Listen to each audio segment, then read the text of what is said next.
Well, and I've had trouble dialing into conference calls because the circuits are so. Yes, everything's over. Yeah. Do some experimenting today.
Man, so I've been keeping up with Eric on, with Renee and the family on Facebook. That was an encouraging picture of him and the dog. I haven't seen that actually. Okay. There's a picture of him in a hospital gown with his dog, which Yeah. was nice to see. Yeah, that's as much as I've seen. I mean, I've been a lot of times with Renee, and we figured out that short, funny videos that I don't do many of those, but that just I got one with my girlfriend and I, who he's got. Nice. Okay. So my instinct is here is So he's reading and paying attention and watching things. Renee is taking Okay. what she gets and sharing it with him. Most of it, make sure spirits are good. Okay. So, if you find something you find uniquely funny that go by an intersection, I don't do many videos, but if you wanted to do something like that, I think he and Renee would appreciate it. I just try to say thinking of you or whatever it is, because Christian actually did one of those. And he said he really loves those. Okay. I don't have them anymore. Yeah. Yeah. Okay. Great. But, it's hard. Every time I'm thinking of them, Yeah. Okay. Great.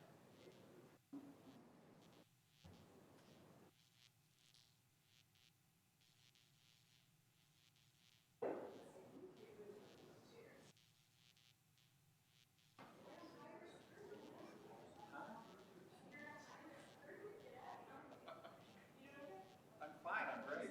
How about you? How's the baby? Good.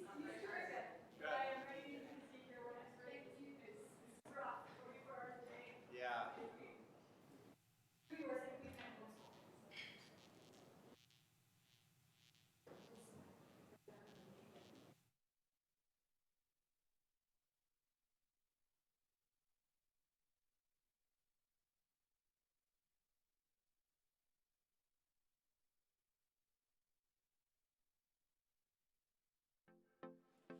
Hi, and welcome to the Arlington County Regular Board meeting that'll begin in just a few moments.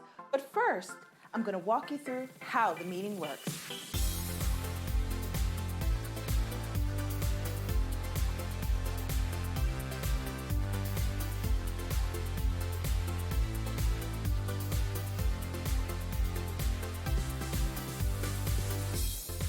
The County Board meets monthly with a break in August. Each meeting is divided into at least two.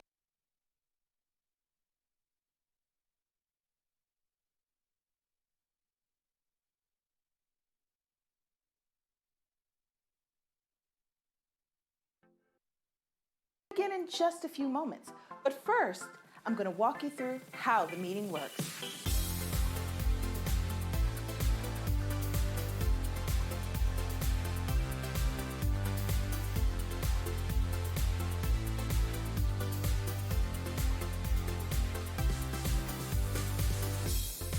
The County Board meets monthly with a break in August. Each meeting is divided into at least two sessions.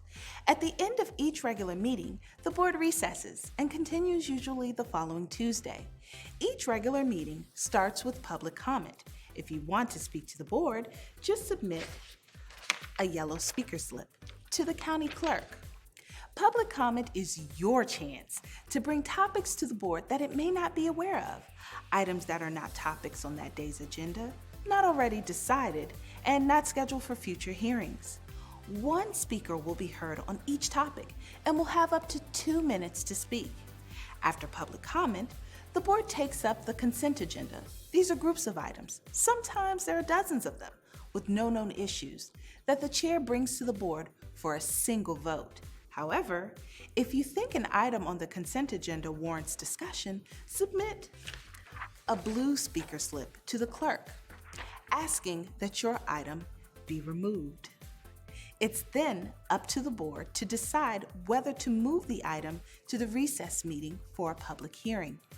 Okay, once that business is taken care of, we move on to the regular hearing items. Typically, these items include more complex, sometimes controversial issues. The board considers and votes on each of these items separately. The board may hear from staff, applicants, commissions, and the public before discussing the item and taking action.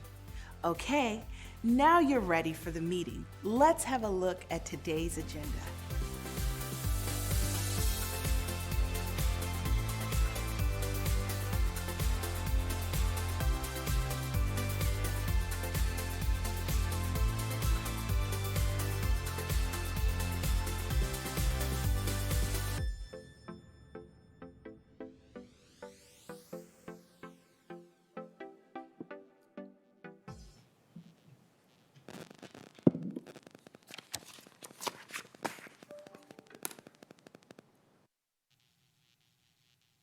All right, I think we're ready.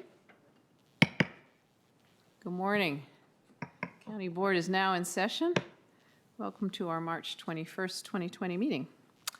We're going to start a little differently this morning, and actually I think the whole meeting is going to go a little differently than what we're used to. So it's nice to have folks here with us, properly spaced. Thank you. We now have, I think as everybody here knows, evidence of community spread of COVID-19 in the region in Arlington. We know that many of you watching and here have questions about what this means for you and your family, for our community and the region. So in a moment, I'm going to ask our manager to begin the meeting with an update on this rapidly changing crisis. We cannot have all the answers to the questions people may have, and some of the answers that we have today might have to be revisited as we move forward and the situation changes. So what's clear right now is that for some time, life is going to be very different for all of us. This pandemic is a serious health crisis.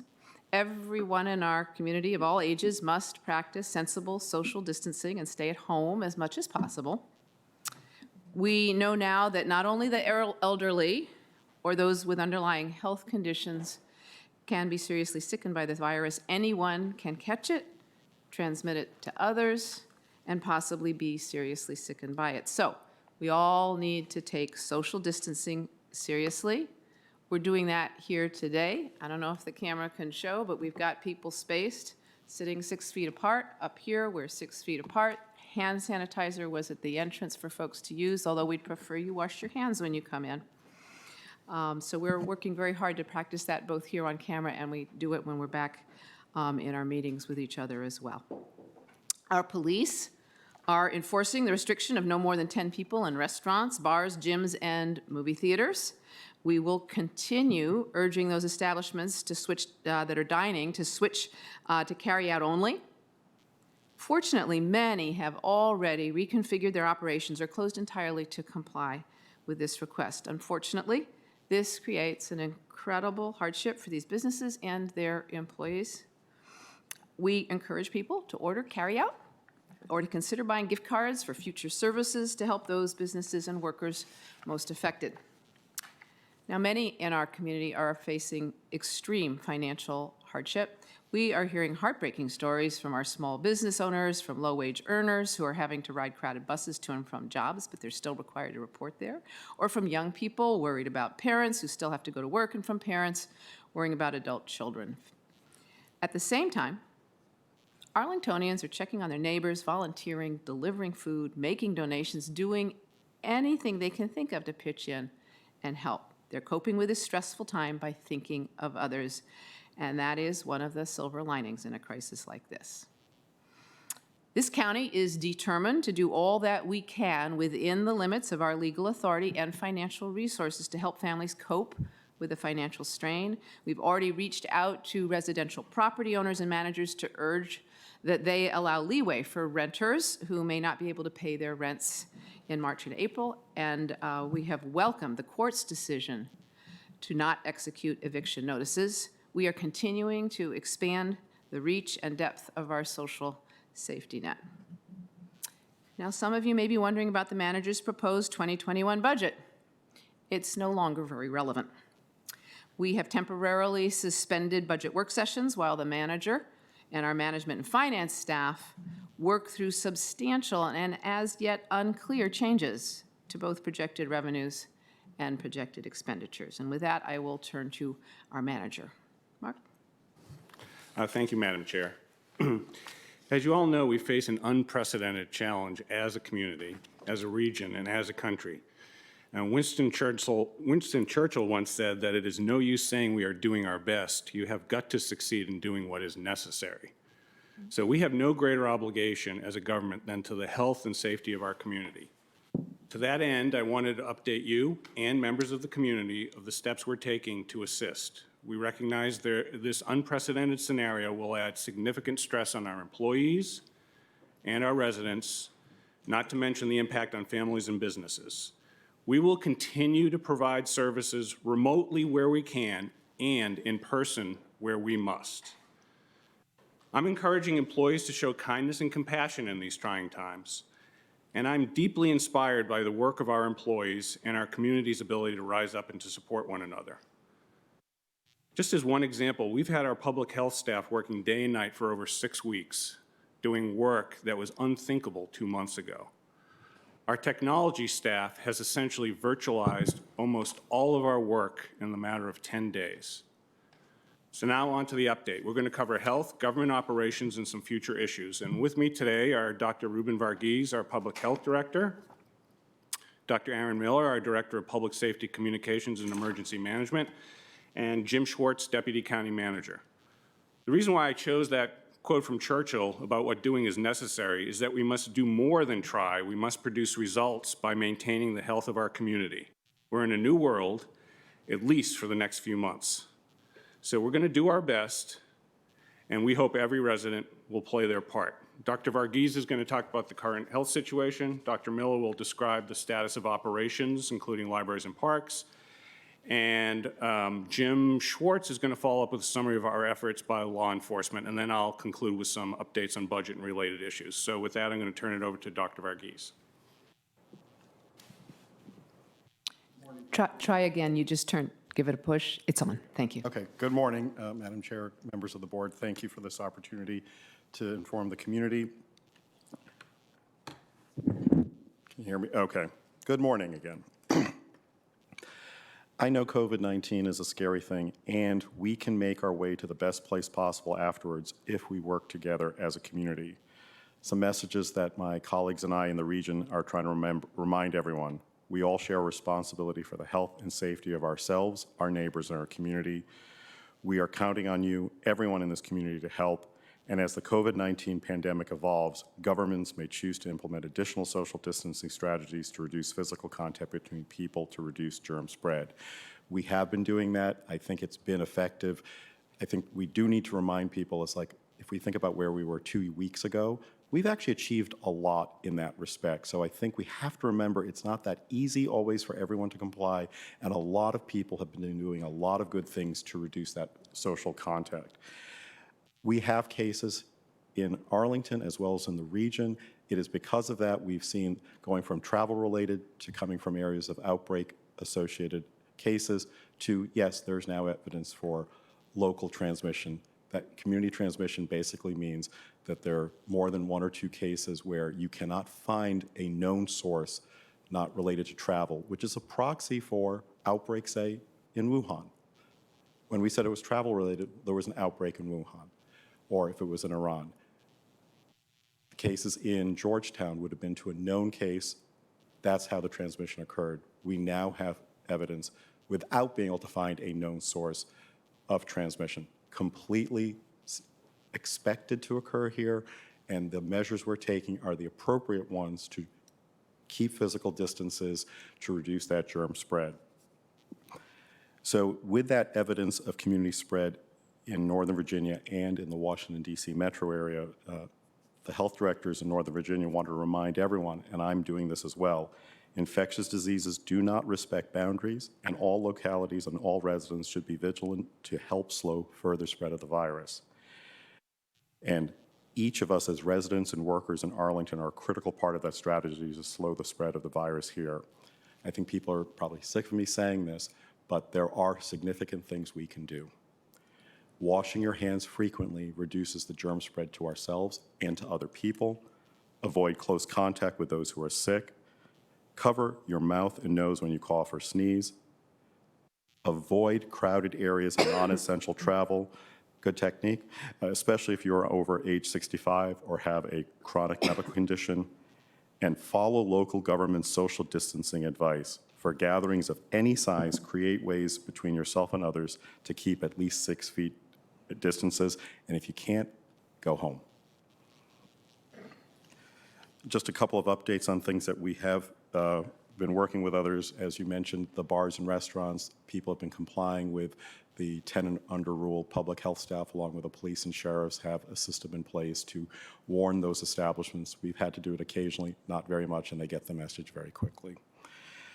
The sample collection at Virginia Hospital Center, and I wanted to make sure people, it's sample collection, not testing there. They're collecting the samples. This is a very important thing that the Virginia Hospital Center and Arlington have worked together to do. And we need to use this resource wisely. It is for those who have symptoms and have a doctor's order. This is not for asymptomatic finding of possible exposure, because one day where it's negative, if you think there was an exposure, you may actually have further days of where you can get ill. This should be reserved for those who are ill and a doctor believes that testing would be appropriate. If you think that's the case, once you're tested, you should stay home, because until you get the test result, which could be 3 to 7 days, if you're worried about COVID, you should be self-isolating. I'm going to leave it at that. Okay, Dr. Miller? Good morning. First and foremost, I want to thank the members of the community and the residents of Arlington County. And Dr. Miller, would you introduce yourself? Because Oh, you yeah. just Sorry. said Dr. Miller. Thank you. Yeah. I'm Dr. Aaron Miller. I'm the Director of Public Safety Communications and Emergency Management for Arlington County. Good morning. As I was saying, I want to thank the residents and community members in Arlington County, first for their commitment to public health and public safety during this time, and their cooperation and participation with us during an unprecedented event. Their help and assistance not only to each other in the community, but also, as Dr. Varghese mentioned, in heeding warnings of public health officials has allowed us, excuse me, to be able to implement some of these difficult decisions of social distancing, restaurants and bar restrictions, as well as focusing on critical services of government. Second to that, I want to also echo my thanks for the dedicated Arlington County staff, our public health staff, our public safety staff, 911, police, fire, the sheriff's office, as well as those county employees that are continuing to provide critical services in human services, in critical business services, things like inspections and those sort. We understand that those have to continue going, and we are doing our best effort to do that. Following the county's emergency declaration and activation of the Emergency Operations Center, we have been coordinating and facilitating information flow across county government, both within our departments and externally to our regional, Commonwealth, as well as federal partners, to ensure we continue to plan, prepare, and look down the road for what is next. You may have seen that we continue to implement additional facility closures, program cancellations, and restrictions. Those modifications are designed to support public health and public safety, which is our top priority. Most notably, you will have seen that this week we had additional closures in libraries and community centers, and there are substantial modifications, as I mentioned, to even the most essential services like those processes in the courts and like inspection, zoning, permits, and things like that. We encourage you all to visit arlingtonva.us. We're keeping a running list of every program, modification, and closure on the page for our residents and community members. We are endeavoring to keep open the most critical services, but as Dr. Varghese mentioned, his public health staff has been working for weeks on end with this now, and we're actually supporting them and supporting many other critical functions in the county through the hard work of some of our other departments. For example, we're utilizing staff members who have language skills and can help us translate messages who otherwise wouldn't work in communications, to help make sure that we're informing all residents within the community. And we're doing that across departments. This week, we also stood up what we refer to as the 7999 line, and that is 703-228-7999. That phone line is currently open 7 a.m. to 7 p.m. Monday through Friday to provide answers to questions from our residents that they may have about facility closure information, about actions that they can take to protect themselves. So explaining some of the information that Dr. Varghese mentioned in the public health implementation and recommendations. I want to stress that that is not a line to call to get a test or to find out a status. For those questions, we encourage folks to visit their primary care physician or work with the Arlington Free Clinic if they are unable to access health care in other means, and follow the advice and guidance of those medical professionals. The other great resource is, as I mentioned, the arlingtonva.us website. Right on the homepage, there's a banner that is the site where we are consolidating all information regarding Arlington County's response to the COVID-19 pandemic. That site is updated several times a day, including on the weekends. And so if, we encourage folks to visit that site because it may have the information that they're looking for, and they should be able to access that a little more quickly. A few of the things that I wanted to cover was with the closure of the Arlington public school system, we know that there has been a situation created by that limits some of our residents, particularly our school-age children, from having access to necessary nutrition, right? Free and reduced lunch program, for example, as well as meals.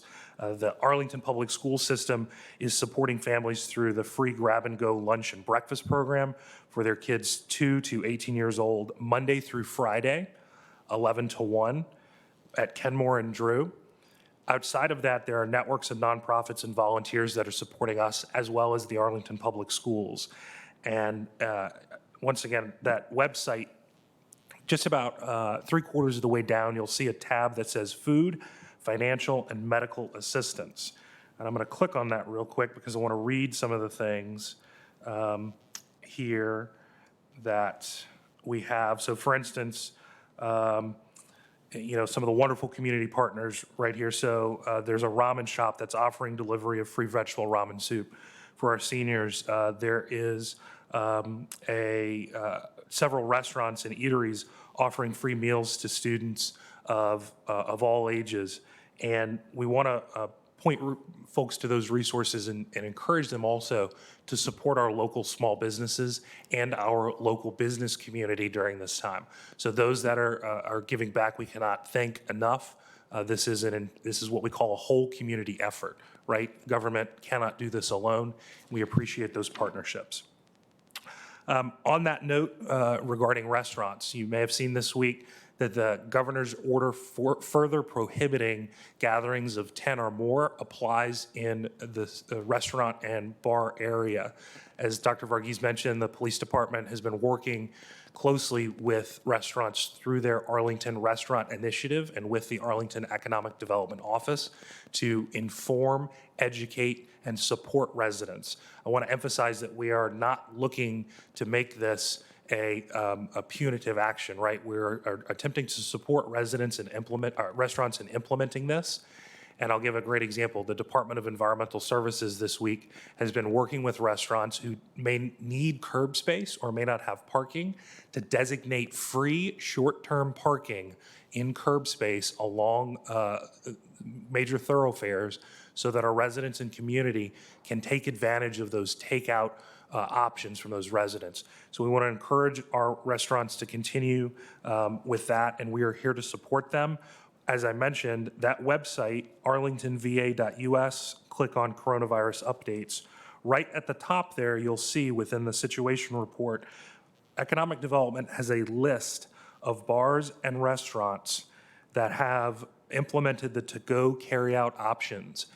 We are keeping track of that running list. And so if there is a bar or restaurant that would like to be on that list, and I can tell you it's quite extensive, all they have to do is follow the instructions on there and send their information to our Department of Economic Development.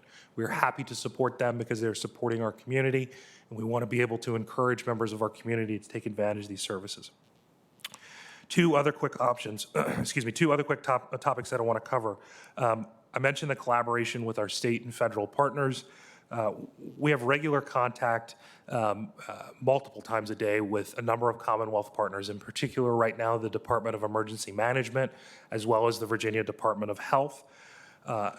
Dr. Varghese stressed that this is a virus as well that does not abide by what we consider to be the normal political boundaries. And as such, our region and our Northern Virginia emergency managers and our emergency management agencies in the National Capital Region are closely synced and aligned with our planning efforts as well as our response efforts. And so we discuss several times a day the status of implementation within our local communities to make sure that we're supporting each other across boundaries. An important update on the federal assistance, the declaration of emergency that was recently put forth by Governor Northam, excuse me, as well as Mayor Bowser and Governor Hogan, allowed access to small business administration assistance for our businesses within the Arlington community. Those SBA disaster loans and economic injury assistance is available, and information is available on the website that I mentioned. So when I say it is a single point of entry, we're attempting to really coordinate a lot of information for our residents. I also do want to point out that partners, once again, partnerships are valuable in this. The Arlington County Chamber of Commerce, for example, I know sent out a message last week about this and is hosting information sessions for its business and members, and we appreciate their dedication to provide this valuable support to the restaurants, businesses, and others within our community. Finally, I just want to stress this one more time because it is not stressed enough. Partnerships are the way that we are going to see ourselves through this emergency. Government cannot take on the scope and magnitude and scale of this emergency alone. We appreciate the dedication and commitment of our community members. We appreciate the dedication and support of our volunteer organizations, our nonprofits within the community. We want to continue to support them as best we can, and we want to continue to encourage everyone to reach across the aisle, reach across the street, reach next door, help out your neighbors, help out your friends, and let's get through this together. Thank you. Mr. Schwartz. Good morning. For those who don't know me, my name is Jim Schwartz. I'm the Deputy County Manager with responsibilities mainly for public safety and technology. So I'm going to speak a little bit this morning about our capacities within our public safety departments and some of the things that they have been working on. Our public safety agencies have taken steps to continue their services in order to provide some of the most essential assistance during this time. Chiefs Pavlitz from the fire department and Farr from the police department, as well as Director Miller, who oversees the 911 center, are especially focused on keeping their workforces healthy and positively motivated through the long time that we will be engaged in this event. The fire department has long had a plan for times like these and has spent the last couple of weeks adapting that plan for the current set of issues.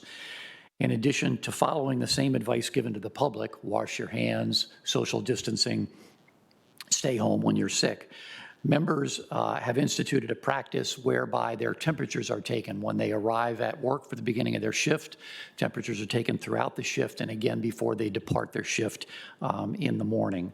This is just a way to get an advance notice of somebody who may have some illness and also build some confidence in the workforce. I think it's already been publicly announced that the fire department has suspended all of its public education activities, which include public visits to fire stations, and they have also suspended some inspection services like the testing of fire alarms. The personnel typically engaged in those activities have been redeployed to other more immediate needs. So far, the fire department is seeing normal demand for emergency services. I would like to note, however, that they have already been engaged in the transportation through emergency medical services of patients that were subsequently determined to be positive for COVID-19.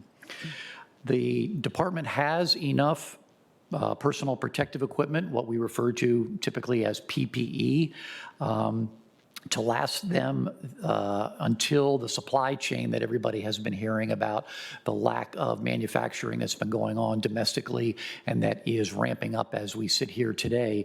While we wait for that supply chain to catch up with demand, we feel like right now we have enough PPE to last us until that time. Again, focusing on the fire department, in the event that EMS activity increases beyond normal demand, the department has plans to shift resources to staff more EMS units. And as a reminder to the public, I just want to remind them that all uniform members of the fire department are also EMS providers. So while they may be riding a fire truck today, they can easily be shifted to an EMS unit, again, as demand requires.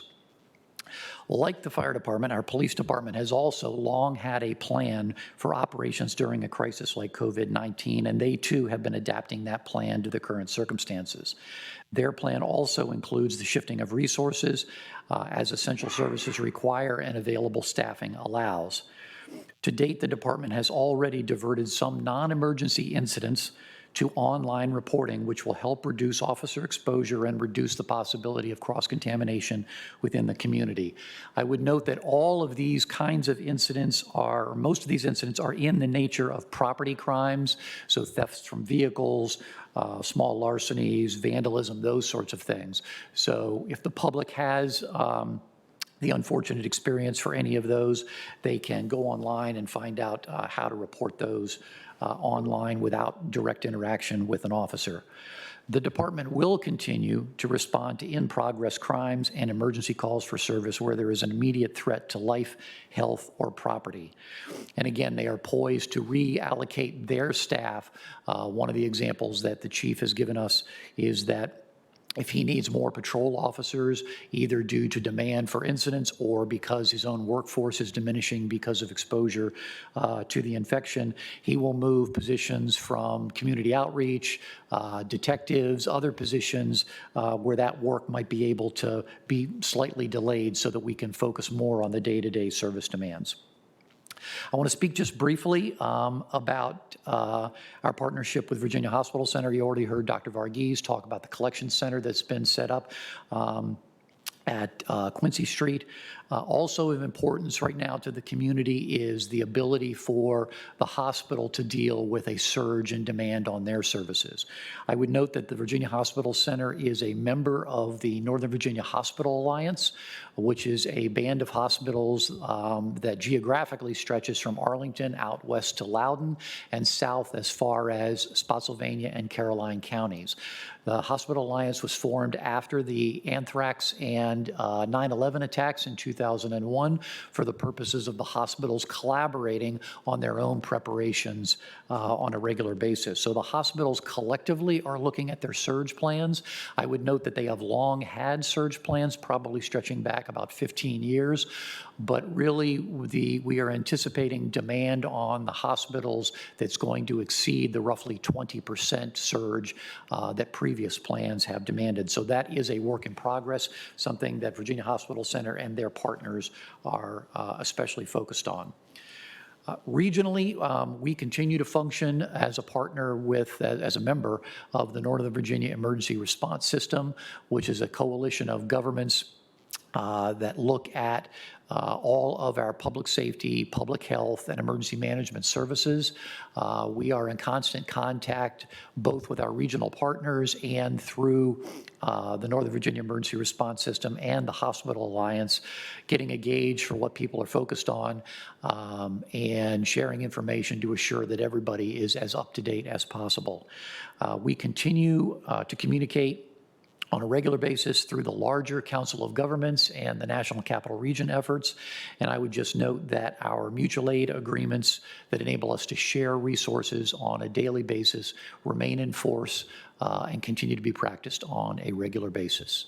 So I will leave it there and back over to you, Mr. Schwartz. Thank you, Jim. Let me wrap up with a few points. I said I was going to talk a little bit about the economic impact and the budget. So the economic impact right now, it's safe to say that we don't know, but it's going to be significant.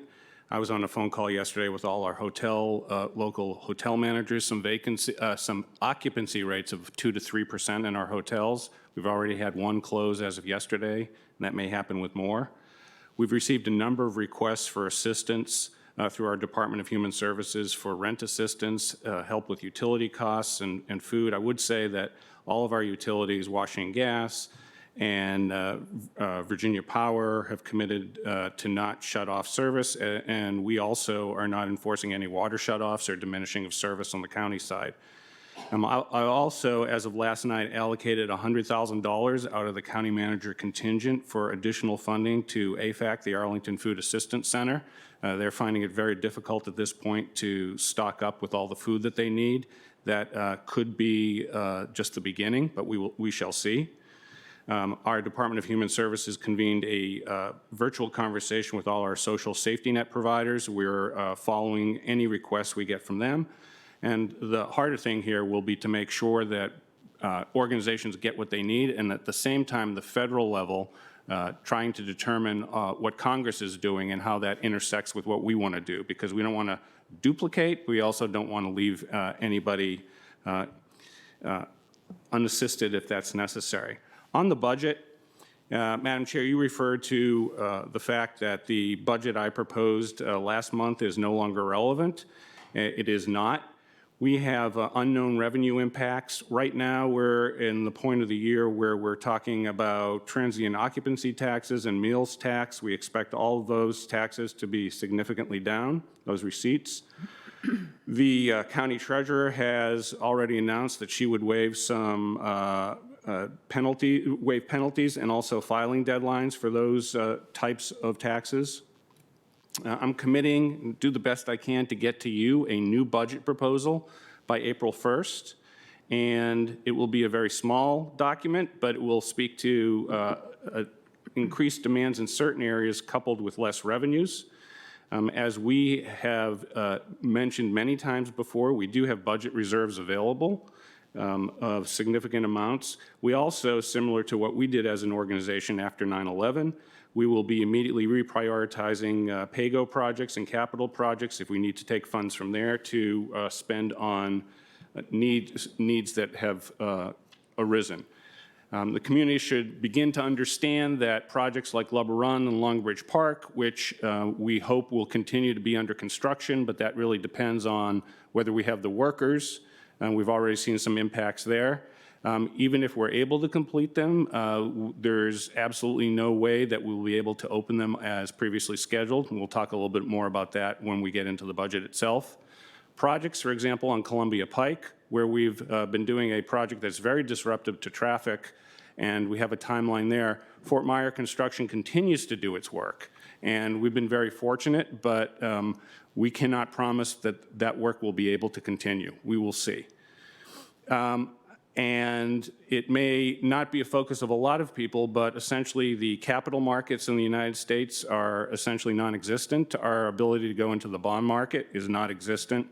And any plans to move ahead with projects based on referenda that were approved or bond sales are uncertain at best. And we've been in conversations with Arlington Public Schools about that. Finally, I did want to again thank Ruben and Aaron and Jim and all the members of the executive leadership team and every single employee. And we, on an internal basis, essentially have stood up an entirely new personnel system and personnel policies over the last week. And in my 30 years of public service, I haven't seen anything like this. I hope to never see anything like this again. And I did want to end on, I think, which is a slightly good note, which is that our libraries and parks department have already started talking about virtual story times. I know a number of people in the community have started virtual happy hours, and we have a lot of creative ideas that we're working on before people completely go stir crazy. And with that, I'm going to turn it back to the board for any questions. Thank you. Thank you, Mr. Manager. I guess I have some concluding comments. Do we have any questions at this point? He's invited questions. I think we're okay. Thank you all very much. So we know people are anxious a little bit. I actually will say that's a good thing. This social distancing, all of the things we need to do are not really easy to do, and a little bit of anxiety, not too much, keeps us all sharp and doing what we need to do. I think is what's becoming increasingly clear is that we are all in this together. This is a community that's really good at pulling together, and we're getting a great chance to test us through this. So for folks who've written in and sent emails, we are getting your letters, we are getting your emails. We do hear your concerns. Please continue to write. It may be sometime before you get a personal response, because sometimes that requires staff investigation and things, and staff is very busy right now. But we are reading everything, and we are working closely with the manager on the issues. We do appreciate hearing from folks. We now have a hotline, which was mentioned by Dr. Miller, 228-7999. That's 703-228-7999. And I believe that's in Spanish as well, Dr. Miller, is that correct? Yes, that's in Spanish as well. So folks can go there, and certainly a lot of information on our website. I hope people will consider volunteering. There are all kinds of volunteering efforts. Spent a little time at Randolph School. The Randolph PTA stood up a food distribution network. It was quite something to see. It was supposed to go from 3 to 6. People started lining up at 2, and the food was gone by 4. So they're going to be looking to do that, and I know we are going to be working hard. I've talked with the manager about this, leveraging what we can do to support it. It was nice to hear, Mark, that you've already got that $100,000 to AFAC, and there's, I'm sure, going to be more. So please consider volunteering wherever you're comfortable, your PTA, your house of worship, civic organizations. As Dr. Miller said, check in on your neighbors. This is just a time that we all need to pull together, and we need patience and compassion. Mr. Manager, I think you said kindness and compassion. This is a whole community effort. So I also, just to conclude, want to thank just a moment, we do have some people here to recognize how hard our medical professionals and first responders, everybody's been working. A lot of our group, like Dr. Varghese, have been kind of working flat out since January, because we did see what was coming, and we have done a lot of preparedness, as Mr. Schwartz, Jim Schwartz talked about for quite a long time. We do have plans. When you get to actuality, sometimes it's a little bumpy enacting the plans, but we have been preparing. People working really hard. People are risking their personal health to care for to care for all of us. They're going to be called on to do even more. This is going to last a long time. I want to thank our county staff and everyone here for your courage, your dedication, and your commitment. And that includes everybody here, all the folks working so hard, our manager who put this team together, and I'd like to just have a little round of applause for everybody.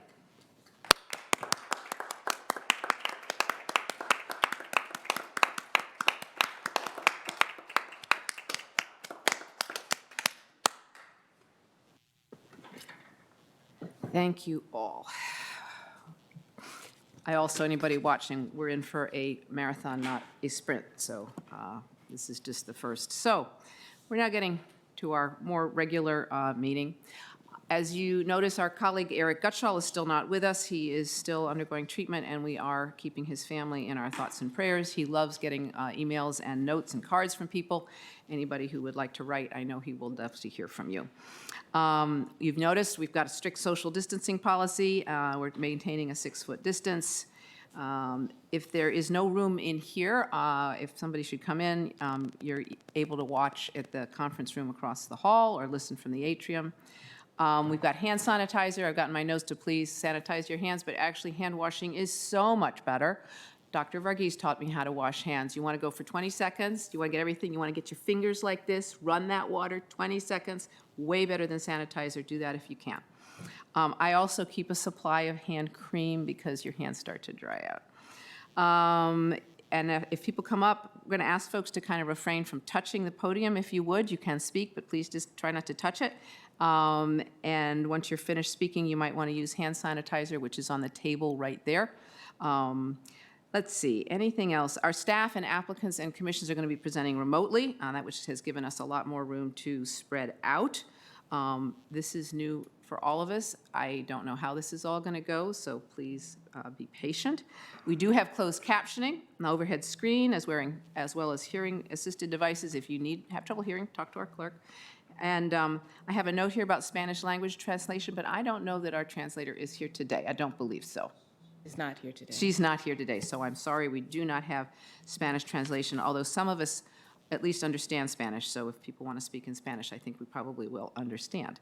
Don't ask me to respond, though, in Spanish. Finally, if you're submitting documents, as per usual, please hand them to the clerk, not getting too close.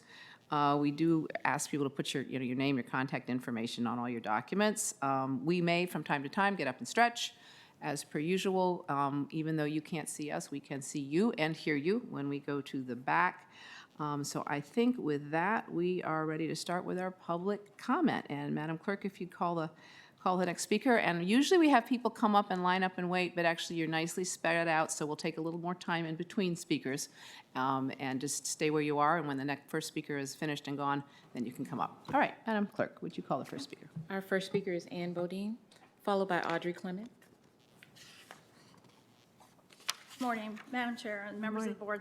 My name is Ann Bodine. I'm from Arlington for Our Sustainable Future. First, let me thank you all for your efforts on the COVID-19 virus and also to support local communities. To that end, I've brought some beignets from Bayou Bakery, which are in your back kitchen, and then also for members of the public out front. I'm here today to talk about our concern as a local organization for more transparent long-term planning tools. We'd call on the county to adopt a multi-year budget, operating budget, and understand that you have a 3 to 5 year operating budget available and ask that you release that. Further, we are concerned that leaders are accelerating growth without considering consequences. We've had 15 years of increased density, and they've taken their toll on community, our mobility, our diversity, and our livability. We are only 26 square miles. Once that is paved, there is no going back. From 2000 to 2018, Arlington increased its existing housing stock by 28%, whereas Alexandria only did 18.7, the district 16.3, Fairfax 15.6. Haven't we done our share? Let's pursue a new tack, not just development. We have become aware of a 9-acre parcel on 6407 Wilson Boulevard. We have sent you a letter to this effect. It is on the verge of sale or transfer for redevelopment. We believe the county should procure the property and to deal with the needs of 50,000 new residents who will be coming here as per approved density as of October 2018. Over and above that number, the board has approved 4 other significant density increases with another unknown additional number of residents coming. We are overstretched, yes, by corona, but also by water mains breaking, flooding, school lines rejiggering, overtaxed parks, and air pollution. We therefore ask you to acquire this property and use it for uses outlined in our letter, particularly parkland, but also other uses such as affordable housing land trusts, schools, flood mitigation, or a carbon sink. We ask you not to just stand by as this property becomes available for usual development, but instead do something for those who live here already. Thank you. Thank you. Thank you, Ms. Ms. Bodine, right? It was Bodine, I think. Yes, thank you. Our next speaker is Audrey Clement, followed by Jim Harris. Is the mic on? Yes. Okay. I'm Audrey Clement, independent candidate for Arlington County Board. Welcome members of the board and the county manager. Buried in the county manager's proposed fiscal year 21 budget is a proposal to repeal the partial tax incentive for multifamily properties. Yes, you heard me. After all the song and dance about affordable housing, the county manager wants to scrap the one program in the county's arsenal of housing tools that actually delivers affordable housing. He wants to transfer the revenue stream of additional taxes to the county's so-called affordable housing programs. This initiative is directly contrary to several of goals outlined in the Affordable Housing Master Plan, among them to incentivize the production of moderately priced ownership housing through land use and zoning policy, and encourage production and preservation of family-sized, moderately priced ownership units. Not only is that fiscally irresponsible, at $400,000 and up, the cost of construction of a so-called committed affordable unit, a CAF, exceeds that of a luxury condo. Renovation of an existing market rate unit might cost $200,000 or less. Housing nonprofits like APOT will tell you that the loans they get from the county to build CAFs are all paid back in the form of rent. What they don't tell you is that these rents are heavily subsidized by taxpayers. So whereas tenants make out like bandits, the taxpayer is gouged. Scrapping the tax incentive to renovate market rate units belies the county's commitment to affordable housing and is unfair to taxpayers. Thank you. Thank you, Ms. Clement. James Harris, followed by John Vystad. Who are to blame for the CV-19 pandemic in Arlington? How about the past 6 presidents of the United States? When HIV appeared in the U.S. population 40 years ago, it required 15 years of anti-HIV research before antiviral drugs drove HIV/AIDS into long-term remission. Subsequent epidemics of Ebola and SARS have only been contained by quarantine. Influenza vaccines approved by the FDA for the 28, 29, and 2012-2013 flu seasons were ineffective. What's happened to antiviral research in America and elsewhere in the industrialized world, which should be leading to effective vaccines developed quickly? Then there's Congress's priority over 3 critical months, November 2018 to February 2020. Impeach Donald Trump. What has the current county board done to limit the spread of CV-19? Massive in-your-face infill millennialization, parties over here in Arlington, pub crawls over the past 15 years, Ms. Crystal. Filthy metro rail trains, metro stations, and metro buses over many years, Mr. Dorsey. More regional infill daycare crammed into residential neighborhoods while the Lee Community Center is shut down, Ms. Crystal. More infill in Shirlington after the Fairlington Fire Station was closed, Ms. Garvey. Missing middle infill luxury housing fast-tracked to benefit Mr. Gutschall and his residential developer associates. No comprehensive random CV-19 testing across Arlington's residential population. As of today, Mr. De Ferrante. Enough is enough. Stop CV-19. No more fire aim ready dumb growth infill gentrification. Dump the Democrats, elect independents to the county board. Thank you, Mr. Hurst. Next speaker. Our final speaker is John Weistad. Morning, everybody. I'm John Weistad, former head of the Arlington County Urban Agriculture Task Force a few years ago. This headline greeted us yesterday. Arlington farmers markets asked to close this weekend. What the governor has done is lumped and associated farmers markets with restaurants. That's wrong. Now, the press release also says the county is awaiting further guidance from the Commonwealth regarding mass gatherings and food sources. Great. But how about the guidance from New York State? Governor Cuomo issues guidelines on essential services under the New York State on Pause executive order. The same day the county's press release comes out, this document defines essential retail in New York as farmers markets. Pennsylvania, the same. District, the same. Maryland, the same. If grocery stores are considered essential services in those jurisdictions and are allowed to remain open, how can farmers markets not be in Virginia and in Arlington? One can easily distance oneself at an open-air farmers market, less so in cramped grocery aisles or as one waits in the checkout line. Especially now, farmers markets serve as helpful safety valves to relieve crowding and panic purchasing at chain grocery stores. Number 3, farmers markets draw heavily from walkers in surrounding neighborhoods, keeping cars off the streets and encouraging fitness at the same time. 4, farmers markets stress healthy, fresh, and unprocessed or minimally processed food. 5, farmers markets keep dollars circulating locally. 6, farmers markets build and strengthen community. 7, small businesses are grasping for air. Think of the farmers and their families, and think of the collateral damage that this is doing to adjacent shopkeepers and entrepreneurs, places like Adito's Coffee on the Pike, places like Ayers Hardware in Westover, just steps from that market. Please think again and determine a way to allow these markets to stay alive and thrive. Thank you. Thank you, Mr. Weistad. Is that our last speaker? Yes. All right. I'm going to just go in reverse order. John, it's nice to have you here, and you have even more parts to your statements than you used to when you were on the board. I would like to say that I agree with absolutely everything you said, and sort of what I could tell it to the governor, please.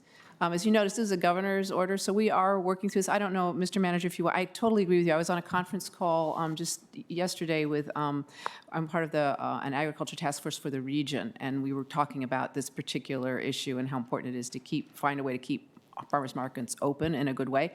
So I think we're working on it. Mr. Manager, Merrick, would you like to talk about that a little bit? First of all, I'd like to say I'm in complete agreement with everything that Mr. Weistad said. Yeah, and as an right. example that is really, to put it in stark relief, our neighbors in Falls Church, have a farmer's market that remained open after 9/11, remained open during Snowmageddon with 3.5 feet of snow. And Wyatt Shields, their city manager, said he was deeply puzzled as to why they couldn't stay open this time. And I agree with that. We need some clarity of guidance from the state, and we hope that that comes quickly. Thank you. And anybody listening, if you want to write to the governor and let him know that they need to figure out a way to let us keep farmers markets open, please do. And we're going to be working on this, even if we have to redefine what a farmer's market is. We're going to figure it out. So thank you, John, for coming. So now I'll go back to Ms. Bodine, coming for... Ms. Garvey? Yes. Madam Chair, before we leave this item, Yes, if we could. do interrupt me. I'm just kind of... Yeah, just to say, you know, to join the chorus in terms of the value of farmers markets and the ability for people to keep themselves properly and sensibly socially distanced when patronizing them. One of the challenges here is that we have local authority, which is obviously superseded by state authority, and intermingling the guidance and strictures that come from the state with our own local authority is very difficult for us to communicate. But in the case of farmers market, that decision was influenced by the governor, who, in my humble opinion, and there may be reasons for this, but in dealing with COVID-19, he's really used blunt instruments instead of surgical scalpels to figure out what is appropriate, and not really look comprehensively at urban areas like Arlington, where farmers markets and even restaurants can be a part of our ultimate lifeline to deliver services. So while, you know, we've looked at numbers of people in an establishment, we haven't looked at the functions that they serve and how they can be reconfigured to meet critical needs. As everyone has encouraged people to buy gift cards at restaurants and to patronize them for takeout, that's really important, because if we get to more restrictive sheltering in place or quarantine measures, restaurants are really going to be critical in getting food to people who can't prepare food on their own. Farmers markets also serve a critical safety net function if we get to more restrictive social measures. So please do write the governor. It will follow up our own pleas that they look at solutions that are more suited to urban areas like ourselves and that are more carefully constructed to actually deal with the issues at hand. So thank you. Thank you. Any other comments on this one? All right, thank you very much. So we're in agreement. Ms. Bodine, thank you for coming. Appreciate it. Thank you for the beignets. I shouldn't eat them, but I love them. I'll see if there are any left back there. I'll probably eat one. Thank you. And appreciate your comments on, you know, on the budget and the growth. And I know we've been talking about that, as you probably picked up. It'd be great right now if we could do a 5-year budget. We're hoping we can do a 1-year budget. This is just a really tough time, and I think a lot of things are going to be changing. So appreciate you coming. Does anybody else have any comments for Ms. Bodine at this moment? Okay, thank you.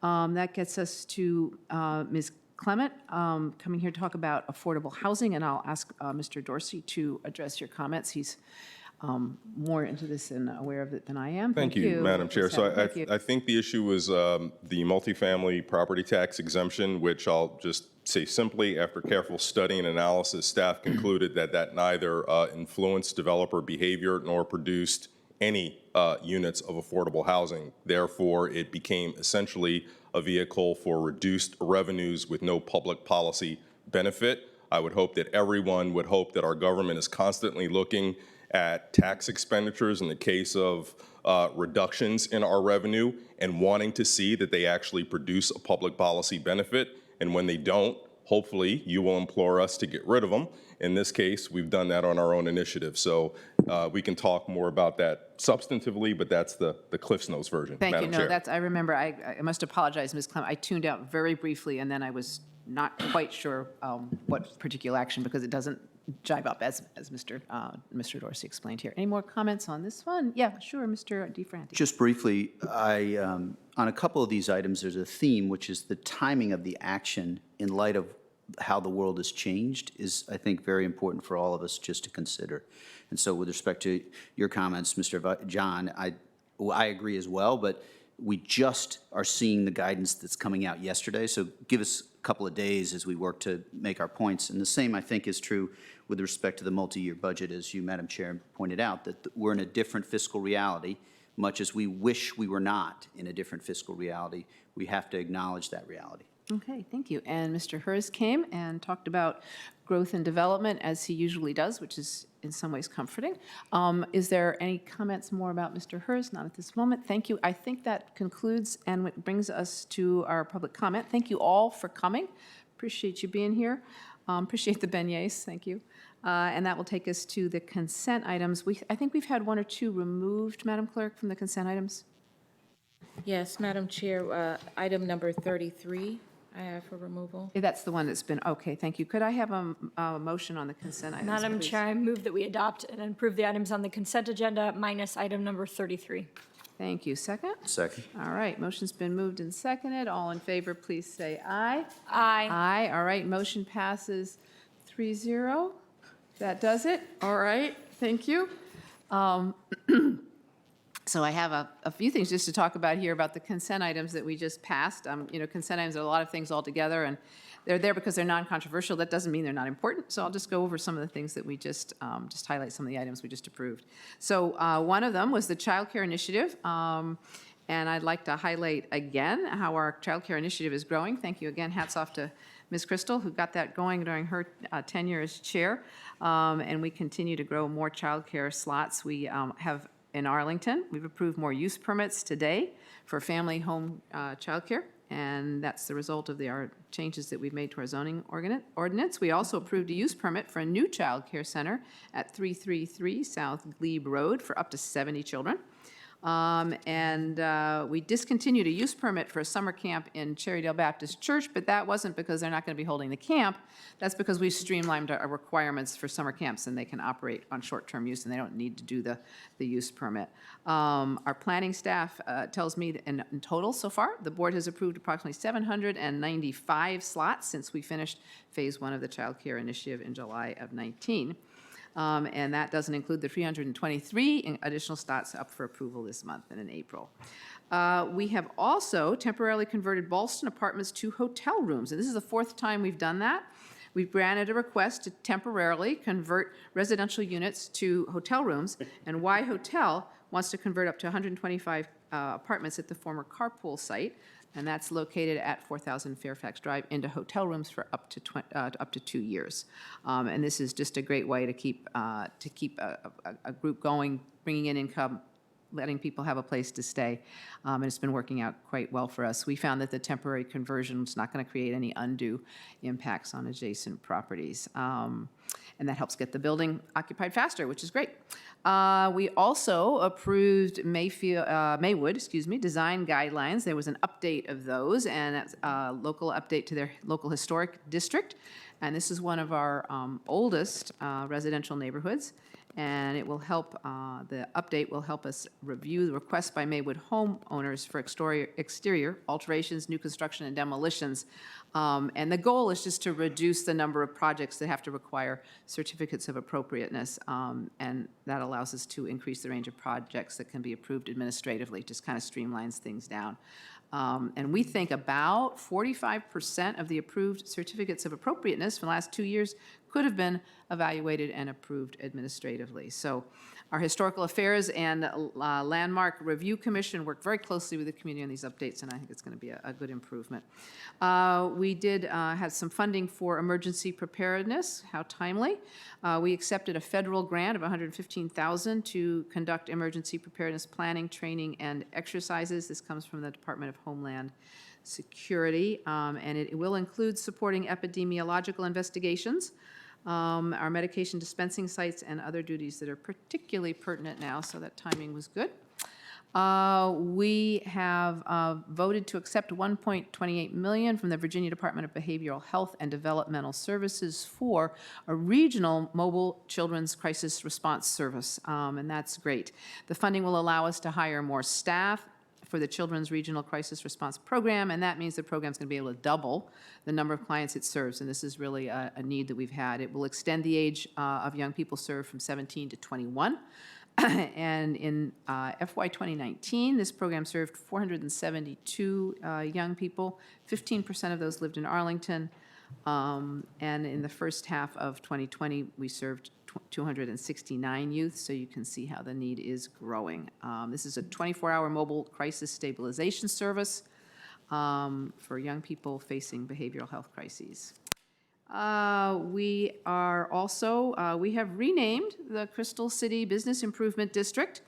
As you might know, when we were talking about Amazon Company, we talked a lot about National Landing, but the whole area was really Crystal City, Pentagon City, Potomac Yard, and those areas want to maintain their identity and their names, and we kind of worked this through. And so we've come out with the new name is the Crystal City, Pentagon City, Potomac Yard at National Landing Business Improvement District, Business Improvement Service District. So that's just great to have the boundaries here reflect some actions that we've taken, and there was a lot of research and feedback to say that this is what we'd like to do, but it will keep the individual identities of our neighborhoods, and that's important. So future marketing and branding efforts will promote individual neighborhoods alongside the larger name of National Landing. And that concludes my remarks on the consent items, and I think we are ready to call our first agenda item. Would you call the item, Madam Clerk? And I think we've got people participating remotely, and we'll give it a try. So I'm going to call item number 37. Yeah, I believe that's our first. I think it's actually our one. Oh, yes, that's right. We have two. You do need to call now item 37. Yes, please. Artist Senior Living Facility. It's rezoning and site plan for Artist Senior Living Facility. Thank you. Mr. Manager. So for this item, we've submitted a report asking that the item be deferred, and I have Roger Munter over there, and he'll cue the right person who's going to say for how many months we've asked for it to be deferred, because we have about 7 staff online, and maybe Ms. Bird or Mr. Schreiber can chime in as needed. Good luck.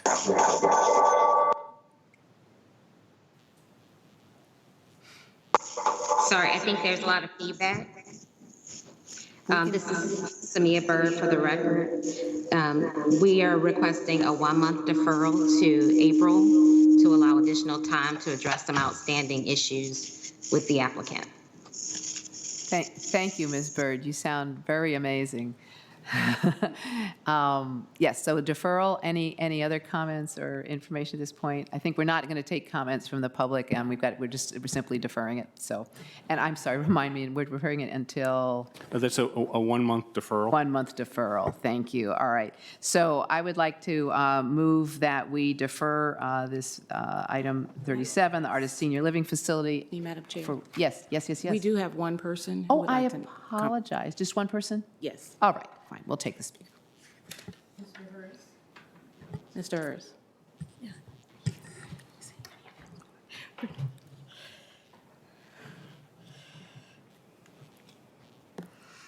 So item 37, Artist Senior Living Facility. I had a brief experience with a senior living facility after knee replacement surgery a couple of years ago. 10 days at the Jefferson in Ballston for physical rehabilitation. Very expensive. There are 2 affordability issues related to senior living facilities. First, cost to residents. And second, workforce housing for the many full-time and part-time employees of senior living facilities. At present, there is little to no workforce housing being constructed in Arlington at 30% of AMI. Moreover, if one looks at how seniors are living today, senior apartments and apartments that are just basic housing, seniors are living in senior apartments into their 80s and 90s. These senior apartments were never purposed to be de facto nursing facilities where caregivers visit the residents of senior apartments. And the reason that this is happening is because the dichotomy between the monthly rent for a senior apartment and an assisted living apartment is thousands of dollars. So seniors stay in senior apartments as long as possible, and the caregivers visit them. So when we start discussing this project, exactly what are the costs, the consequences, the benefits to the seniors that live there? And what could we be doing to benefit seniors across the socioeconomic spectrum that maybe we're not doing? Thank you. Thank you, Mr. Hers. All right. So the hearing will still be open, so we can take testimony from folks next month when we actually take this up. Could I have a motion? I made a motion, I think. Does that count? Did I get a second? So, I'm not sure you did make a motion. Oh, maybe I didn't because I got it. I think you indicated that we would be deferring it. We're but I deferring. believe Yeah. we Let me need to remake effectuate my that. motion. I'm going to move again that we defer this item, the Artist Senior Living Facility, until next month. Can I have a second? Second. All right. Any discussion? I would like, Madam Chair, if I may, I just really want to thank our staff and applicant. I hope we will see this project again soon. I think this is a good one that represents a tremendous amount of community input. And I'm looking forward in particular to Mr. Hers's points to discussing the issue about the really significant need in our community and in fact across the nation for affordable assisted living. I know our Commission on Aging was on standby to ask some or to raise some thoughtful questions about how we're handling that in our community. And our staff had been preparing to continue that discussion. We know that the need for affordable assisted living and to be realized in our community is going to be part of the Affordable Housing Master Plan update. And I know that staff are preparing to give us some more insight there as well. So look forward to that next month. Yeah, no, that's great. And I think it's extremely important. And anybody who's involved in this project and might be able to move it along a little faster, I urge them to do that because we need to have this happen. Thank you. All right. Any other comments? All in favor, please say aye. Aye. Aye. Motion passes 4-0. Now we come to our second item. Would you like to call that item, Madam Clerk? Yes, Madam Chair. Items 38A through G. Crystal City Phase Development Site Plan and 1900 Crystal Drive. Consideration of Phase Development Site Plan number 454 for 3 non-contiguous sites in Crystal City. Rezoning. Consideration of a rezoning for the property at 1900 Crystal Drive from CO to CO Crystal City. An amendment to the Crystal City Block Plan for Block J and K.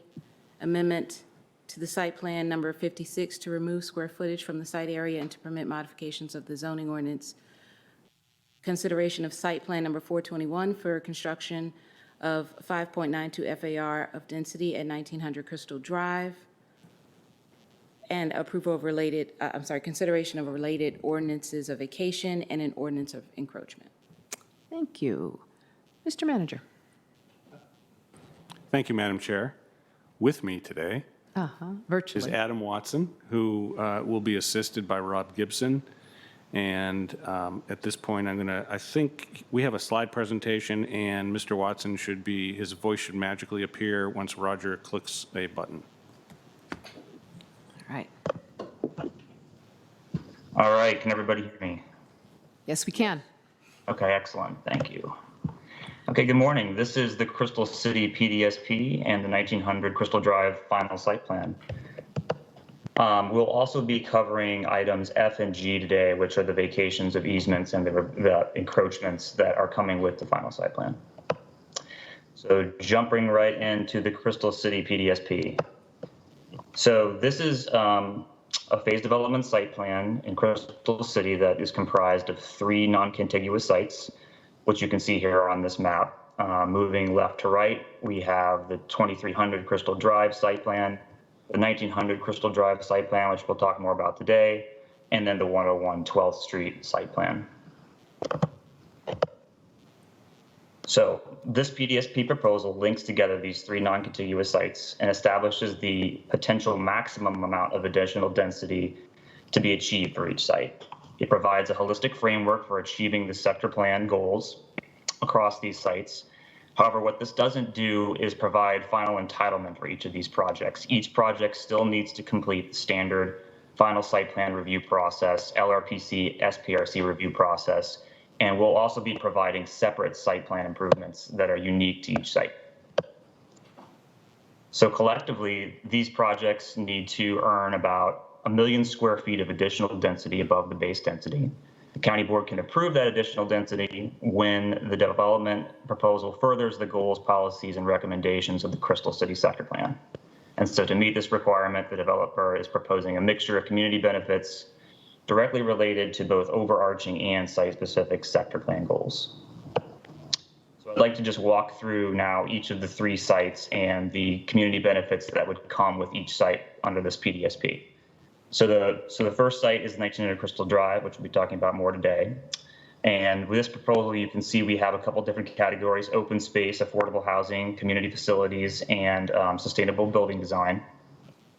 So for open space, this project would bring approximately 45,000 square foot easement for the future Center Park, as well as $300,000 for Center Park master planning. On the affordable housing front, it would bring approximately 41,570 square feet of CAFs, roughly 35 units of a mixture of 1 and 2 bedrooms off-site at the River House James building for a 30-year term, available to those earning up to 60% AMI.